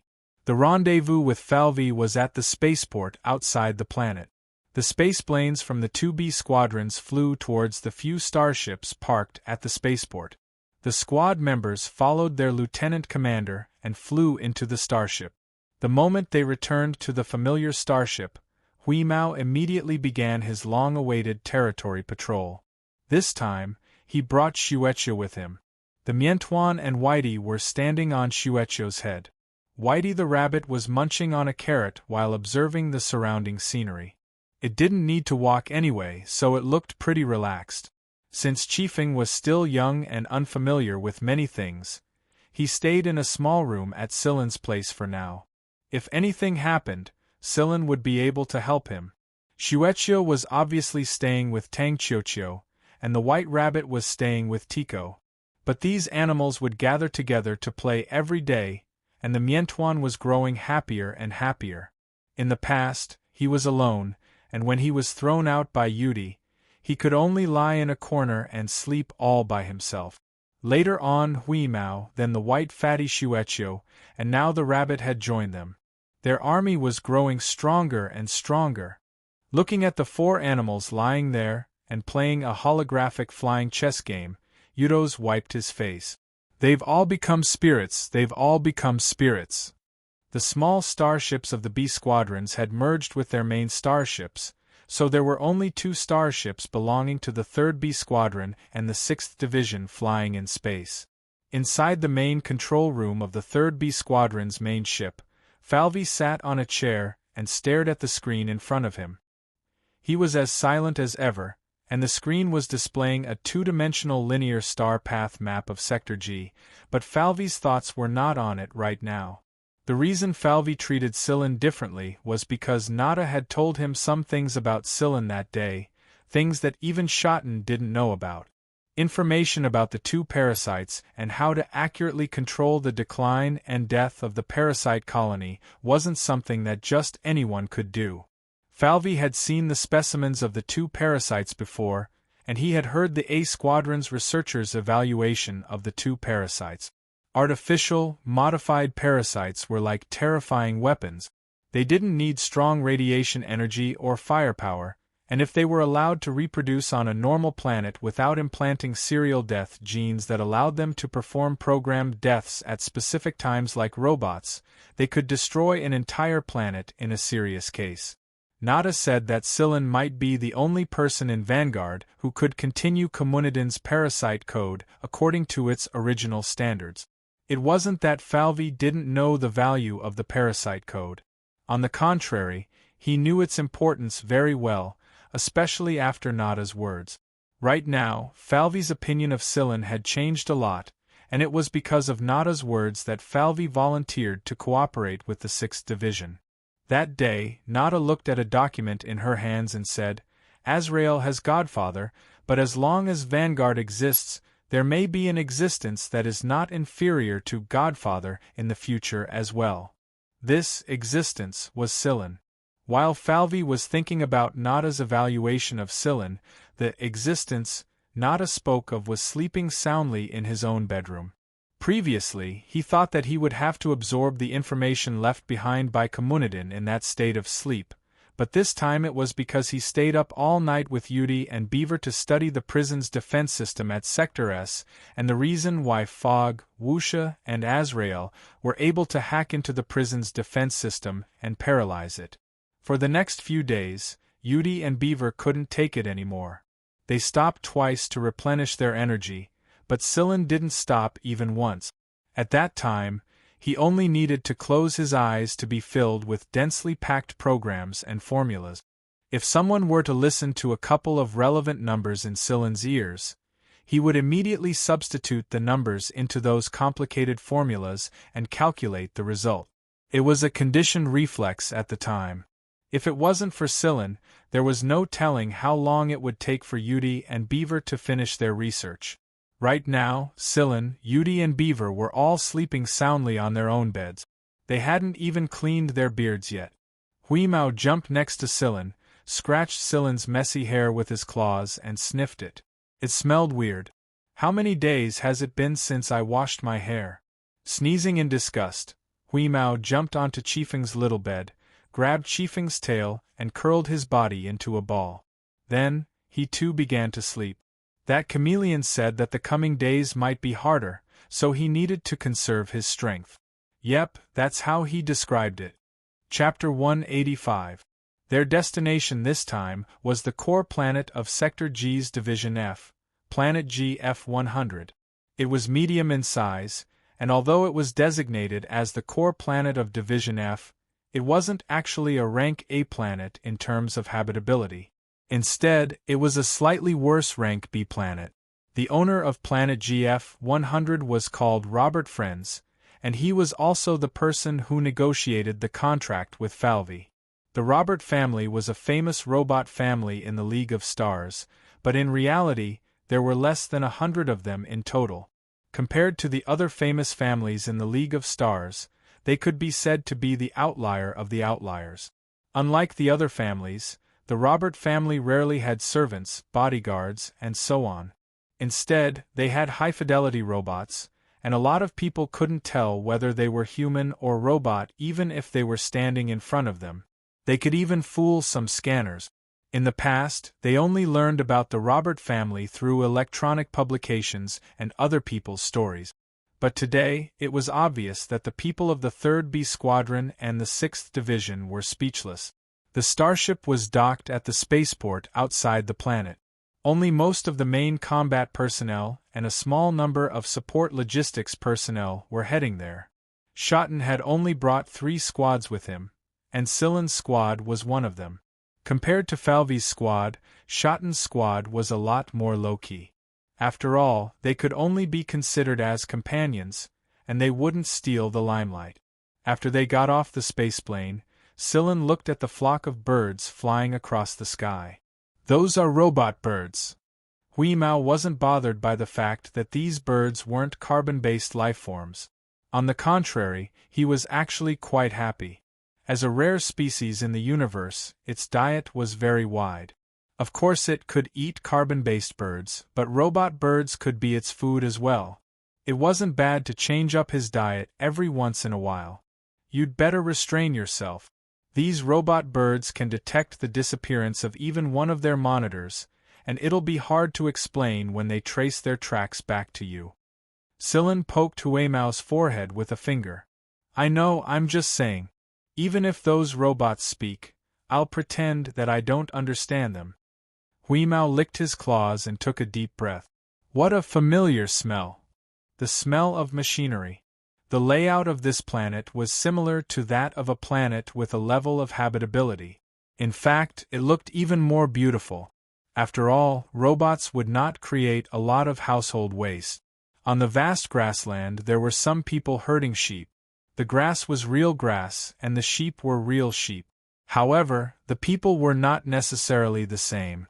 Perhaps they were all robots that looked like ordinary people. Falvey led the group through a path on the grassland. He stopped and said, "Follow the left side of this planet. It's this point." The place where they were standing was surrounded by grassy plains. The shepherds from before were nowhere to be seen, and no one else could be seen. Since it was agreed beforehand, it should be here. "Let's wait," Schotten said to the people from the 6th Division. Since the 2 captains had said so, the others did not refute and obediently waited where they were. Chiefeng was very excited to see this grassland. The planet he was from did not have such a beautiful grassland. Many animals loved grassland. Shueqiu and Huimao were already rolling around on the grass, and Tico's little rabbit was released to eat. The Miantuan's body was the same color as the grass, so if one did not look closely, they would not be able to tell where it was.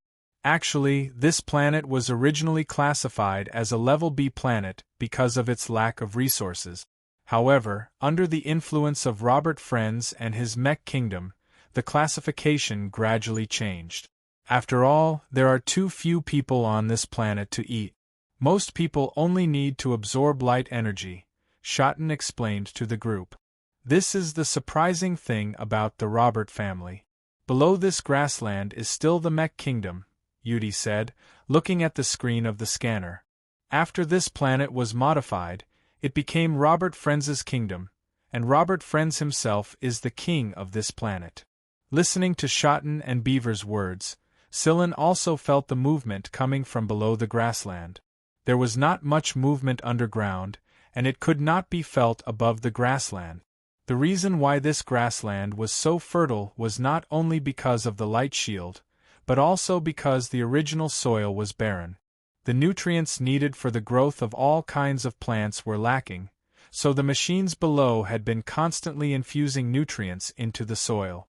Improving the soil from underground was much more environmentally friendly than spraying on the surface, and the utilization rate was also much higher.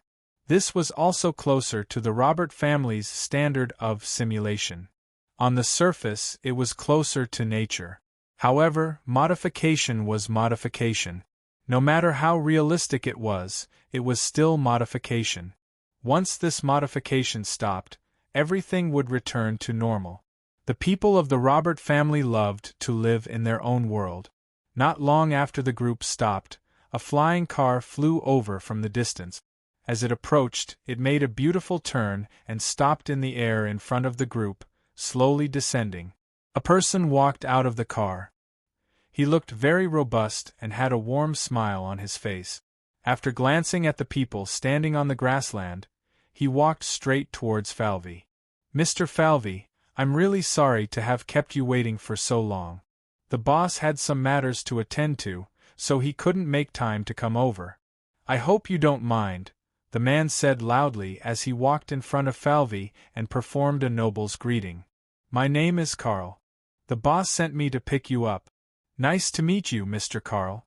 We didn't wait long. Falvey didn't show much expression on his face. Of course, it wasn't that he was angry. Falvey didn't have much of an expression to begin with. Carl was still smiling. After giving Falvey a simple explanation, he said, "Please follow me." Following Carl's voice, a flying car descended from the sky. Carl made a "please" gesture, but he didn't seem to have any intention of entering with them. There was an operator inside the flying car. After the two groups had boarded, the flying car took off. Carl jumped into the flying car and followed. The flying car brought them to a place that looked like a village. There were no tall buildings here, and it didn't have the bustling atmosphere of other planets. It was more like an isolated world. Everyone looked at the scene in front of them and was a little surprised. The men were carrying bags of grain into the warehouse. The women were chatting and laughing. Some were hanging clothes next to the pomegranate trees. The children were playing games in groups of 3 to 5. The little ones were running around with some mud on their bodies.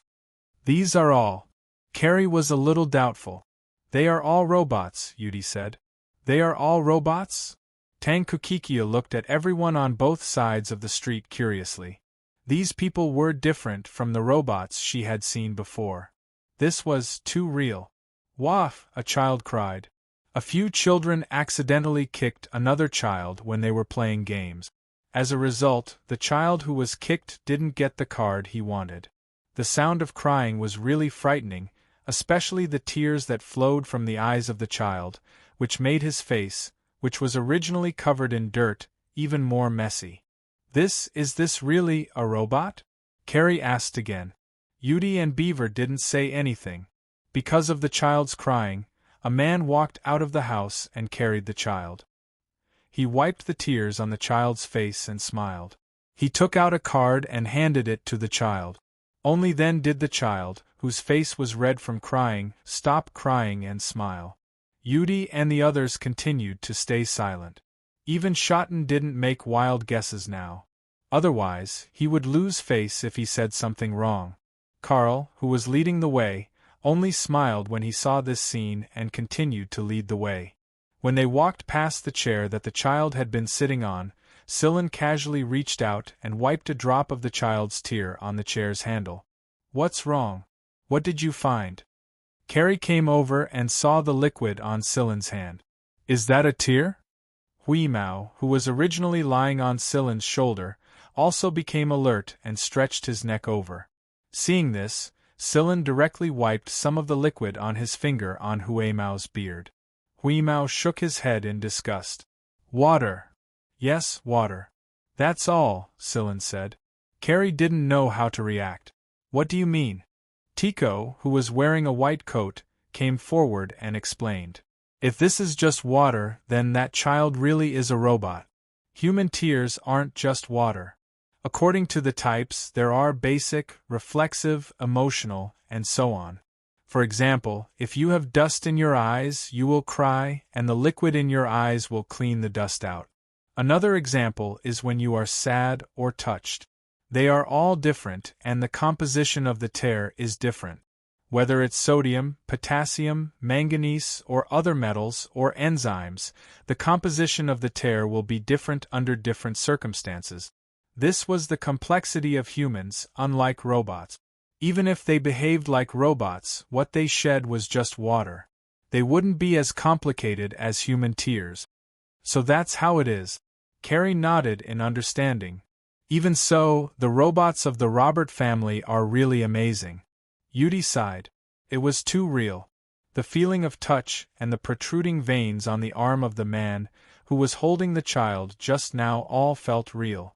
But these were all robots, the Robert family's robot kingdom. As long as there was a need, every one of them could instantly change their state and become a fighting tool that was no less dangerous than the third and sixth teams. This was just Robert Frientz's robot kingdom. What about the other Robert family members' territories? They were all similar to this. If these robots were to be sold to the public, the price would be in the 8 digits, Beaver said. He knew the price of the special robots of the Robert family. Let's see if we can buy an arm if we sell me, Carrie muttered. Lamenting the Robert family's robot kingdom, everyone followed Carl to a building that looked like an ancient castle.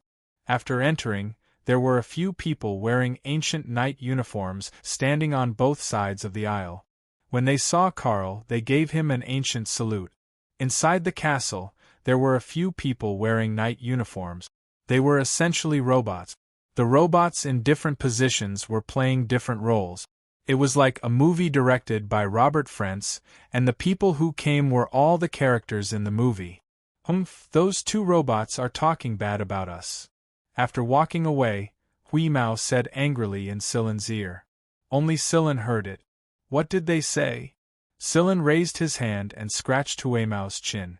These robots didn't communicate with each other through words. Instead, they communicated through electromagnetic waves that were hard to detect for most people with A-rank genes. So, although the 2 people wearing knight uniforms still had a serious expression on their faces and their mouths were shut tight, in reality, the 2 of them had been communicating with each other for a long time. Wheeze narrowed its eyes from the scratches. They said that every single one of us was stupid, ugly, and that we actually brought animals with us. They said that Snowball was as fat as a ball, and that my fur color was ugly. Meow meow. They really don't know how to appreciate it. Huimao snorted. Don't bother with them. You are a few levels higher than them. Of course. Didn't you see that I pretended not to hear their conversation? That's called ignoring them, right? Huimao said proudly. Yes, yes. You did well today, Silen said. A cat should be stroked gently or it would explode. Carl brought them to a hall. There were some delicately prepared food in the hall, and there were beautiful maids standing beside them. If they didn't know that 99% of the people here were robots, they would have been tempted. But now they could only focus their attention on the food. Of course, it was necessary to be vigilant. The 2 captains didn't bring them here to be gluttons or decorations. Carl said that Frentz was still busy, so he let them eat first. They didn't hold back at all. No matter what, the Robert family definitely didn't lack money. After eating, Carl asked Falvey and Schotten to enter the study. The others waited outside. After dinner, snacks and tea were served. At least this way, they wouldn't appear to be neglectful. Carrie despised this kind of face-saving project very much. However, despising was one thing, eating was another. That was why he didn't take much of the snacks and tea that were sent to him after the meal. Silen sat on a chair and drank his tea leisurely. Meanwhile, the gray cat was lying on Silen's shoulder and listening to the robot's gossip with its ears perked up. In reality, other than people like Frentz who already knew the code to convert electromagnetic waves into signals, no one else would be able to decipher the electromagnetic waves even if they received them with instruments. Not even Silen knew what they meant. Wheeze's victory lay in its half-machine advantage, which was why it could understand the conversation. Listening to the gossip of the robots in the castle, Huimao tried to keep a straight face, but his trembling beard still let Silen know that he was holding it in. Don't hold it in. If you want to laugh, laugh. As long as it's not too exaggerated, no one will know that you're laughing at what the robots are saying, Silen said. Huimao grinned. He was about to tell Silen about the funny story he just heard, but his body suddenly froze. What's wrong? Sillin noticed Huimao's abnormality. Huimao thought for a moment and said, "Something's wrong." After a while, Huimao tried to maintain a normal expression on his cat face, but the words he said to Sillin caused Sillin's body to tense up. "I just received an electromagnetic wave. It's very familiar, and it left a deep impression. I received this electromagnetic wave in the warehouse not long ago when we went to the Level 3 prison planet at Sector S. Azrael." This was Sillin's first reaction. He couldn't think of anyone else other than Azrael. After all, the defense system of that Level 3 prison planet, be it on the ground or in outer space, had all collapsed. With such technology, one couldn't blame Sillin for being nervous. After all, the fate of that Level 3 prison planet was just too tragic. "Keep listening," Sillin said to Huimao. "Amen, I know." Huimao was no longer giggling now. Because he had been controlling his expression all this time, no one could see anything wrong with him now. He made a vague gesture, and Yudi, Dias and the others felt a chill in their hearts. Although they didn't know what was going on, the meaning behind Sillin's gesture was too important. High alert. Why did he tell everyone to be on high alert? Tico saw Lycrabe's gesture, and then looked at the little rabbit whose ears were twitching inside his clothes. She sucked in a deep breath. "We're in trouble, big trouble. Otherwise, Whitey's ears wouldn't be twitching like this." Tico had always known that the little rabbit had an ability to sense danger, and after living with it for so many years, she understood what the twitching of its ears meant. The people of the 3rd B Squadron also saw Sillin's vague message. He looked like he was joking like before, but they were extremely prepared. They were all people who had experienced many things, so naturally they had their own ways of dealing with situations like this.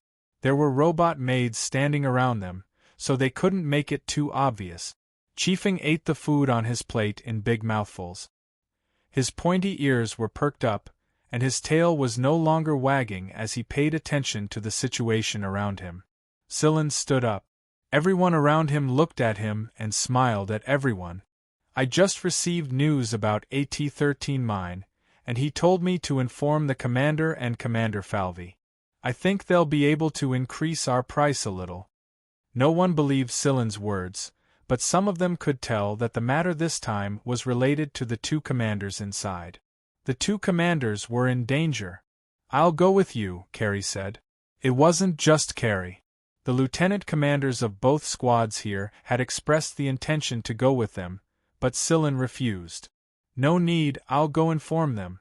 You guys just wait here. There are so many people here after all."